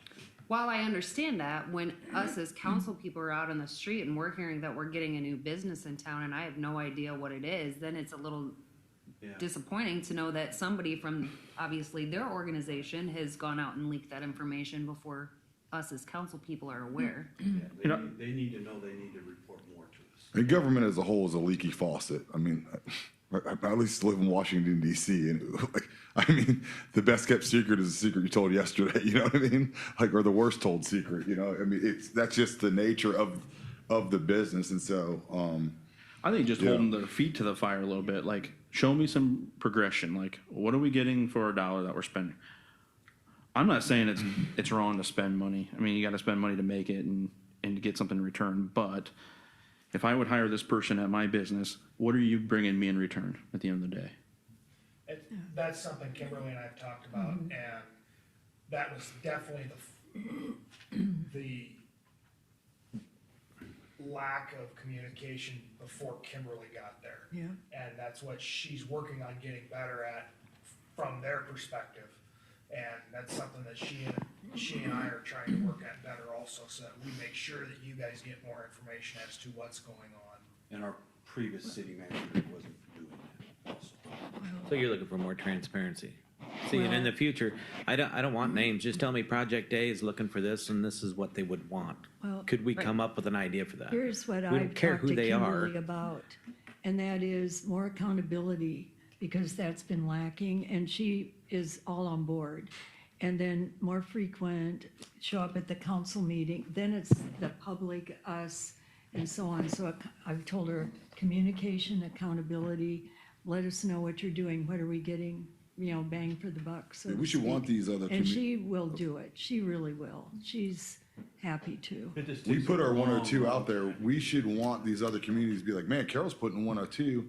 I put in 500. Man, maybe I put in an extra. I mean, we're seeing that. I mean, that's how we can redistribute this whole thing. I just don't, right now, I don't see it as viewing it as, man, they're the sole proprieties of this. We'll take what we can get or whatever we want. And I mean, it's just, Part we of can't that- really. Part of that is the Manning, the Coon Rapids, they fiscally put money into those programs that we haven't put money into here in Carroll. We've been sitting back thinking over the past, from my perspective coming in, well, it's worked out really well for us so far, but we haven't invested like they have in the future, like we need to start. Which is why those programs, you know, they've got city lots for sale, they've given hot lots to Origin Homes, stuff like that in Manning, and that's why they've got houses growing. They've got more housing development going on down there. That'll go to my, I mean, $70,000 is like the cheapest lot in Carroll. I still have a hard time fathoming that. 70 grand for a lot. And then you're putting a $500,000 house up at 7% interest. And I There's a guess, like, reason that we don't those have as much programs, going do we on. have to use, like, we can do those almost internally, though.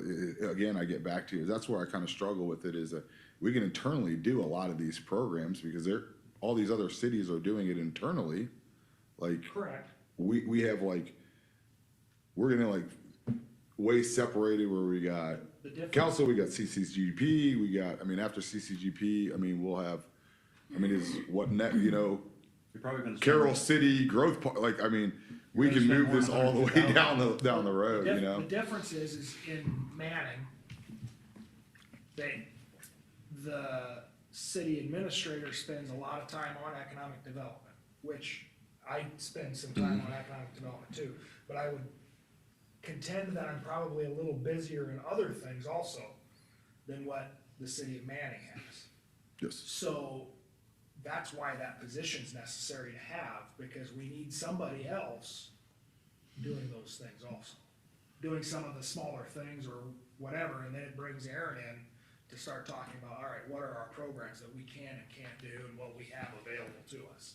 Yeah, but then you get in the cost effective, would it be cheaper to get you an assistant that we don't have to pay $102,000, $400, and you are the pioneer of that? Economic development director, you're gonna pay at least $102,000, and that's, Well, we got one right there, if we get somebody to help you in the background, is what I'm saying, you know?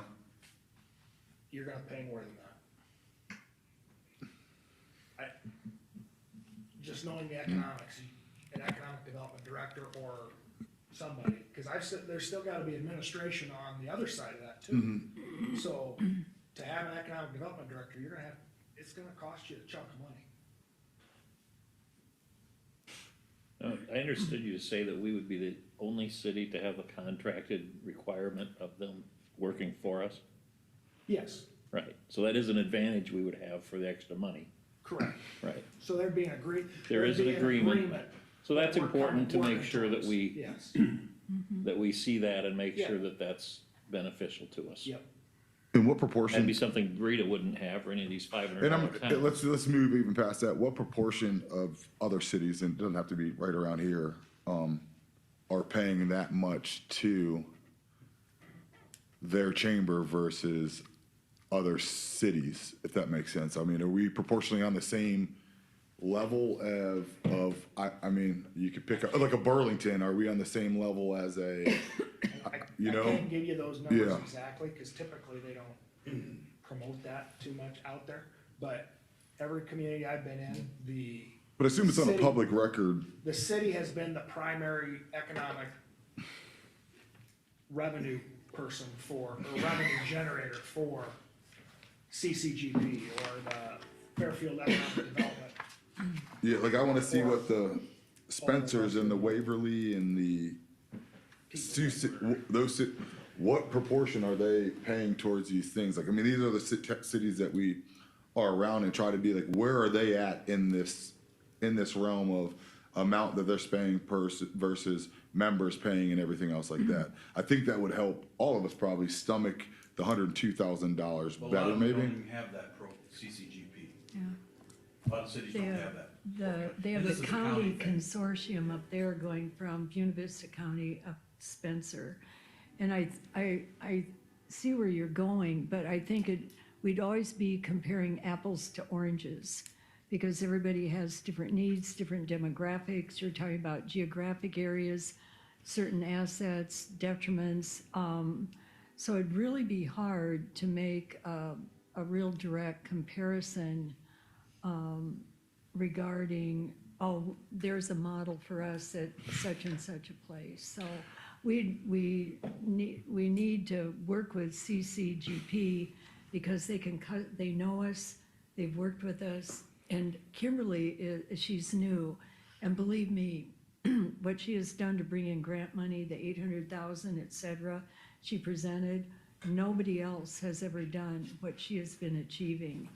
And I think, from my perspective, I want to give her a chance with the transparency, the accountability. What are you doing for Carroll? And because I know she's on board with being responsive to us. I'd like to give her a chance. And I think that we all do agree that she wants a chance. I think the increase of the $20,000 is We were already paying, like, we were already paying but it was supposed to, 20,000. but it was, yeah, but it was supposed to come back to a retail coach, like at some point in time, that money should have been returned. And as far as like looking at other cities, it's not a complete outlay. But if a city's paying, I don't know, I can do some Like- calling and find out what they're doing and then find out what their economic development arm is. yeah, Carroll's a great space. I don't want to compare us to anybody else. Yeah, but- Like we are so, it just seems like an astronomical amount compared to, what members and stuff like that are paying. That's a massive, the numbers just don't jive right. I think that's what we're all struggling with somewhat. Well, that 20,000 is going to supplement the salary of the new person they're bringing in when Matt leaves. That's what it's going for. Well, It's not- he was getting paid that already. Yeah, retail so it's nothing new. We're continuing So the what- 20,000. So what we can do is think about this is, Excuse me. Decide if you wanna do this or not, if you wanna go ahead and forward with this, but, we wanna know what's going on in the next year.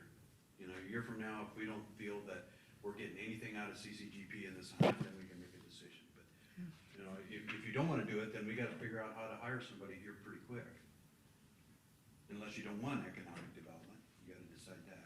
Well, I don't think it's that. I mean, we can still have economic development without having, I don't think it's that drastic of like, we all are of business mind up here and stuff like that. I don't think that by not having one person there is not gonna ultimately stifle or move the progression of, I would hope that a city's economic development does not rely on one individual person. That's just the nature of the world that we live in, is what I hope. It doesn't, but it certainly helps to have that individual out there sowing the seeds, putting the seeds out there, putting the feelers out there, doing those sorts of things, rather than, hey, just come to us. Did we ever get anything back at the end of retail coach to say what it was, other than I think we were talked to about the Drees upgrade? But what else did retail coach produce for the city of Carroll? There was a program out at Walmart that almost made it, but the business decided to back out. They're still working, quite frankly, we're still having meetings with them even after the contract's over. They're trying to get a couple restaurant-type businesses, and he's talking about some small retail chains here also, where they're past their contract. So, I guess for me to be able to stomach even considering doing the 20,000, I would like to know what retail coach produced for the city of Carroll, other than the one place, to show that one position was Yeah, necessary. that's what I agree with you, is that we wasted the money on retail coach and everything, and so now what we're doing is like, we're saying that, oh, the money's out there anyway, so we'll just gonna throw it at a different person. I'm like, no, let's bring the money back and figure out The what data is- internally we can do with it. the most important thing that retail coach did for us, it brought us a lot of data that we can give to businesses, that give them and show them that we have an opportunity to be economically viable for those businesses. That was the big thing that they did, and then they went and promoted to their contacts different restaurants and different businesses or retail businesses. But what did we get back from that? That's what I'm asking. Retail coach. Walgreens was able to add on, another line that they couldn't have gotten unless they were able to show that they had so many people coming to Carroll. And retail coach, when they ping everybody's cell phone, they were able to show how many people were in the vicinity coming to Carroll every day. So Walgreens was able to prove to their parent company that they could add this extra line of cosmetics, or I can't remember. Well, Dries' but they're, The appliance Dries. line. But, Besides that, there was a deal going out at, by Walmart where there was gonna be 3 stores coming in, but that took like a year to even get anything, and then it just fell apart. COVID really hurt us, you know, when we started Retail Coach. Nothing went on for that first year of our 3-year contract. Was there an expectation that if we continued with it for a 4th year, it was gonna produce more than a cosmetic line and some utilities? they won't guarantee that. But we obviously didn't see it because we pulled out of it. Like, we did not see the value in it. Here's the deal, it's done, but any surrounding towns can gather our data, and Jefferson's thinking about jumping on to Retail Coach if we don't, you know, because we're backing out. Yeah. They're working if with they're gonna do it or not. Spencer right They're talking now. about it. They were hired by Spencer a year ago. They're working with them right now. Spencer or Stormlight? Spencer. I'll be interested to see where that ends up in the 3 years, though. I mean, you know, it's, They didn't do a It's really 3-year. slow, that's the problem. Well, economic development isn't a what have you done for me lately type of deal. I mean, it just isn't. I mean, especially when you look at COVID and what happened with building and all that stuff during that timeframe. But I would say it's planting seeds to see what can grow in the future. Sometimes it works, sometimes it doesn't. And JJ, they contracted with Spencer for a year to see how it goes, is from what I've read. I didn't know they did it 1 year. Yeah, me neither. They may have, Why don't we just they do may it have, 1 year with this deal then? See how it goes. Well, our annual appropriations to CCGP is an annual thing. Are you talking Retail Coach? I'm talking this thing here with the extra 20,000. That's only one time. We can change our mind next year. Right? Yeah, this is just for next year, fiscal year. If you wanna do something different next year, we can do that. Let's see where it leads us. yeah. So go a year at a time rather than get locked into a 3-year contract. Well, we're already. Well, that's a different so thing. it is. We're already. Retail doing it. Coach is this, CCGP is this, 2 different things. Retail coach Yeah. is gone. Yes. Yeah, that was a yes. 3-year deal. So- CCGP is 1 So year at a time. CCGP is a 1 year At a time. thing at a time already. I think that I wanna see where we're at, and then we throw the money at it. Like, let's see where we're at and get a good analysis so they can say, hey, we're doing X, Y, Z, this is where we're at. If you increase by this much, here, I mean, that's just the nature of anything that you do in life. I'd be curious to see the job description. What are your Yes. details? What are the duties you have day to day? I mean, are you going downtown, walking the stores? What do the downtown retailers need? Well, that's part of what Kimberly and I are gonna be sitting down and rewriting that job description to where it's more beneficial to the city.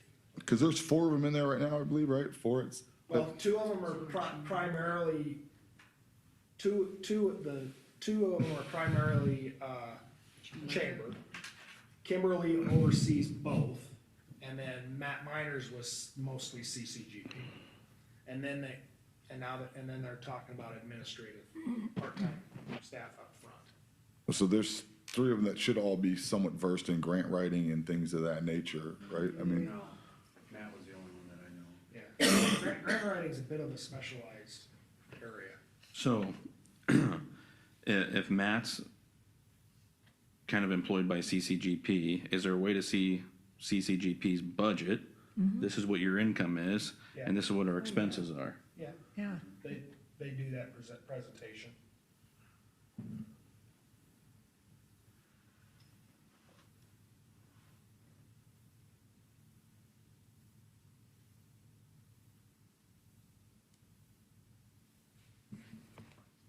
Ed, any other questions for it? Input? So basically, we want you to get to Kimberly, I always get the 2 mixed up. Kim and And, Kimberly. yes, and make sure that she is instructed to create this so that we know what we're getting for our buck, Yep. right? at this time. And we have all the understanding that this is, at this time, a 1 year. We're not committed beyond that, so. All right? I'd be curious what other towns our size are doing. Lamar's, Spencer, do they have? He was gonna I'll call. make those calls. Okay. Kimberly might So I don't think anyone's against it. I She think might we know. just got questions that need to be answered as far as where we're moving before we move forward on where that is. I think there's just some questions that need to be, you know what I mean, We have answered, time. so, We're not approving the budget tonight. okay. Okay. You know what your task is now. Get that for us, by Wednesday? I'll see what I can get done. Okay. Good luck. All right, where are we at? Okay, What are you smirking at, if we're JJ? done with that What are you page, smirking at? No, JJ. we'll move on to page 70. I'll just make some brief comments on this page, because we'll dive a little bit more in depth with it, since it is heavily focused on Park and Rec area, which we'll talk about on Wednesday night. This is the hotel motel tax fund information. 70. We're on page 70. Inside the front cover of your budget book was a sheet that had a tabulation of past history and some projections out on hotel motel. What I will comment here is hotel motel tax collections have hovered around the $240,000 once we got past COVID timeframe. So we're projecting to be in that $240,000 of collections each year. And then, this also, we do use this area to keep track of expenses that relate to the theater at the rec center. And then the rest of these items, and then we also have in here, the tourism promotion request from the chamber that we've been funding ever since, we started beginning collections of hotel motel taxes. The rest of this part of the budget really this part of the budget focuses on, park and rec type projects, so we'll have Chad talk about that on Wednesday night. Unless there are any questions as of right now with the collections.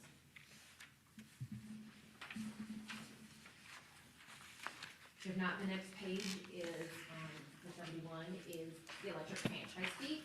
This is a fee that began just a couple of years ago in fiscal '21.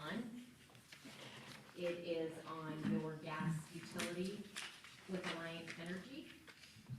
Excuse me, nope, electric, Mid-American, yep, sorry, wrong one. And we've been collecting roughly about $115,000 a year from that. And so far, the focus has been on utilizing those funds for street-related construction projects. However, we do not have, an allocation coming out of fiscal '25, but for, street project at this point. But we will plan on continuing to use this funding stream for street-related projects in upcoming years. And that's reflected under tab C in the 5-year CIP. Next on page 72 is what we call the federal funds special revenue. Right now, this fund was set up to account for and track the spending for what we call the ARPA funds, the American Rescue Plan funds that we received a few years ago. And the proposal is to use some of the funds for the infill housing incentive program, which we have some houses that are still under construction. There's still some funding of that incentive that has not been allocated. And then the other remaining funds the remaining money in this fund would go towards the West Gulfview subdivision project that Randy talked about earlier tonight. How many housing incentives have been used so far? I knew you were gonna ask that. I think off the top of my head, Spoken for? that have been spoken for, maybe. Spoken for are 18. I don't think they're, I Yeah. think there's Oh, 18 maybe. spoken for. We've only right. paid out 2, no, we've paid maybe 3 or 4 now. 3 or 4 now. I think so. There's some that will not Six. qualify. There are 6 that aren't gonna get paid out because of the contractor and how long he's taken to build. They won't get it done in 18 months. So there's actually 2, so there's probably 8 that are left that, And Good. if you'll recall, there is a timing deadline on this from the federal government that the funds need to be obligated by the end of this calendar year, December of '24, and then spent by December '26. So basically, by the end of '24, we need to have contracts in place saying this is how we're spending the money. Okay. Yeah. We as a city, if we get past that 18, are we going to take applications for these housing incentives, knowing that one of these other ones may not qualify? Yes. Yeah, we'll have to make, I can't remember the timing on some of those, of when they took their permit out, so to speak, and if they haven't fulfilled the deadline of having to start within a certain time frame, then I would say we have to contact. Or be the- completed. Or be completed, we're like, we're canceling this. They gotta be owner occupied, not just completed. They're owner occupied, that is correct, that's the way this was written, not to be utilized, or the intent not to be rental property. Do they have to have, I don't know to if they, qualify, do they have to have the certification of occupancy at just that the point? certification of occupancy, yeah. It doesn't mean that they have to be sold, because there was a provision in the rules that we came up with, the city came up with this, to build spec homes. Yep. Yeah, I just wanna make sure that we're still offering them after the fact, letting the contractor or person that's putting an application in know you may or may not qualify for this if somebody else doesn't get theirs done on time. Correct. So the 18 months will fall underneath the 24 months that we have after everything's gotta be allocated by December. yep. So yeah, we'll be watching that pretty closely here, especially with, in essence, housing construction season kicking off here in the spring. Okay, so that was page 72, and then the last page is page 75, is the local option sales tax funds. Once again, inside the front cover of your book, had another tally sheet that showed 2 years prior history, and then some projections of what we anticipate, our best guess at this point, of the local option sales tax fund. Where we have been hovering right around collections of 2.1 million, so that's what we've got in the proposal for next fiscal year of collections. And then we have a number of projects that relate to park and rec areas, so we won't get into a whole lot deep discussion on that right now tonight.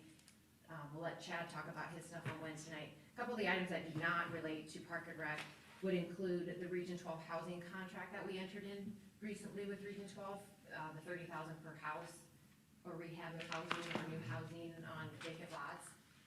And then we also heavily utilize this fund for street rehab projects, which Randy mentioned. We have a $300,000 transfer out of this fund to go towards a street project in fiscal '25. And then for the bulk of the remainder of this, we do use this fund, these monies, to show tax relief. When this was put into place a number of years ago, 25% of the collections of local option sales taxes to go towards tax relief. We've chosen to utilize some of this fund to go straight into our debt service fund, so not to tax for principal and interest or debt payments, but to utilize local option sales tax funds to make those payments.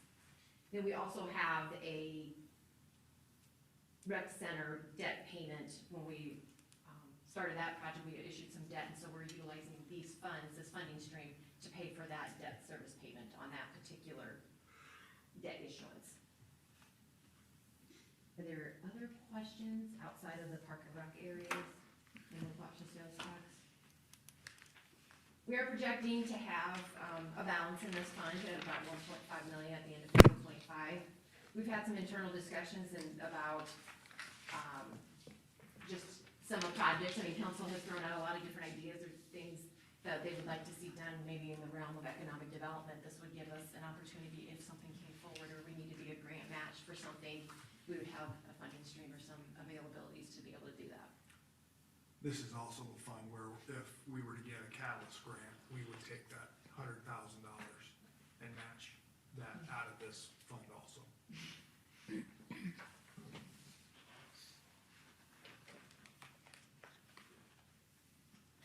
So that is most of the areas that we were planning on to discuss tonight. The rest of what's on our page of our schedule, just as the different tabs is the more detailed information, overview areas that we just went through. So are there any questions about some of the items that we've discussed tonight?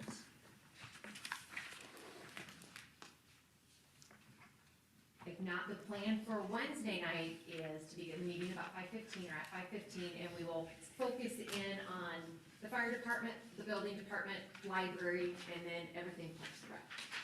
Laura, if you don't mind, I have something about the Carroll Historic Preservation budget. Okay. It's real quick, Okay. and one of each. We'll get it going.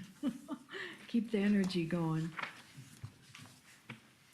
Okay, I have a 2-page handout and a little brochure, and I wanted to update you. We had a meeting on January 31st about our budget, and on the top, just a reminder of what the $2,000 request is going to go for, and at the bottom, it's $400 possible fundraising. Going on to the next page, at our meeting, we talked about possible fundraising and are the commissioners all on board, and they are. And so what we are proposing is for you to consider and ask from the city's contribution toward the architect's estimate of $150,000 to preserve the band shell, the city's contribution from hotel motel of $75,000. If you look at the bottom of your hotel motel hand chart, you'll see this project is what hotel motel is really a good fit for, because the Code of Iowa says that 50% of hotel motel tax is to be spent on recreational, cultural, entertainment projects, repairs, and improvements. We're going to have a sizable carryover from 23-24, according to our budget book we just looked at, of $262,000, and then the projected amount at the end of 24-25 is over $300,000. So the commissioners are all on board for seeking grants and also doing fundraisers. And so we talk, and everybody, we're already at work on this. So we're looking at, or we're requesting a contribution of $75,000, as I said. And then we're looking at local grant opportunities, and for the 2024 grant cycle from the Timmerman and Renzi Foundations, as well as the Community Foundation of Carroll County. And they all like to see matches from the city to show buy-in. And especially the Community Foundation of Carroll County is very specific on, do you have a financial plan? What is the city contributing? So our participation as a city is going to help us garner grants. This is the way most grants work. It's a matching grant. And so Vicki and I are going to complete and submit the grant applications, and our goal is $25,000. The Carroll Historic Preservation Commission, they're all in on fundraising. John Steffes is our vice chair, and he's got some really good ideas. He's going to meet with Vicki as far as whom we want to contact as far as businesses and individuals. And our goal is to move quickly to fundraise and apply for local grants to have all the funding in place to complete the project before there's further degradation, and which will drive up costs. So what I've given you is this brochure that Vicki designed. We didn't pay anyone to do it. Vicki and I paid for these brochures to give to you tonight. It didn't come out of the city funding at all. And we are going to do some fundraising, and we believe, everybody on the commission believed we could easily get to the 50,000 threshold. So we have people, commissioners, already reaching out to 9 Iowa towns who's restored their band shells. They're listed here, I won't name them. And they're all older, just like ours. That's why they needed to be preserved, restored. And then we are also going to do a fundraiser character walk on Sunday, June 2nd, from 1 to 4, which coincides with the Carroll County Historic Preservation Commission's annual open house. They've been doing this forever. And we have a meeting planned on March 6th to continue our planning and talking about grants and so on. So we're willing to raise half, and we believe that with half from the city, it will really make it a whole lot easier for us to get the grants as well as to sell it to the public. So anyway, that's our ask from Hotel Motel. That's it. So, and then if you notice the pictures on the back, I think it helps, it's gonna help sell our project, and and donations. We already have several people who have contacted us and to offer to donate. And so word is getting out that about our approving Shy Pattery moving ahead to look at the previous study. And anyway, that's our plan. So we're hoping we can use 75,000 of Hotel Motel toward this project. Thank you. All right, thank you, Carolyn. Yeah, thanks, everyone.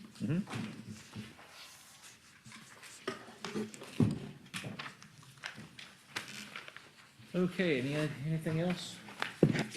I'll just do one little comment, and I want to compliment Wendy because I had an out-of-town guest say how great our library was and how much they utilize it, and they were from Coon Rapids, and their own library is pretty nice too, by the way, Yeah. for a small town, and they went out of their way to tell me how well organized and how good ours was, so. All right, I'll look for a motion to adjourn. Got it? Second. Jason, second? JJ Tom, thought she left that. it's Tom. Yeah, J- Yes. Roll call vote. Tom? Yes. Jason? Yes. Laverne? Yeah. Kyle? Yes, yes. There we go. Okay.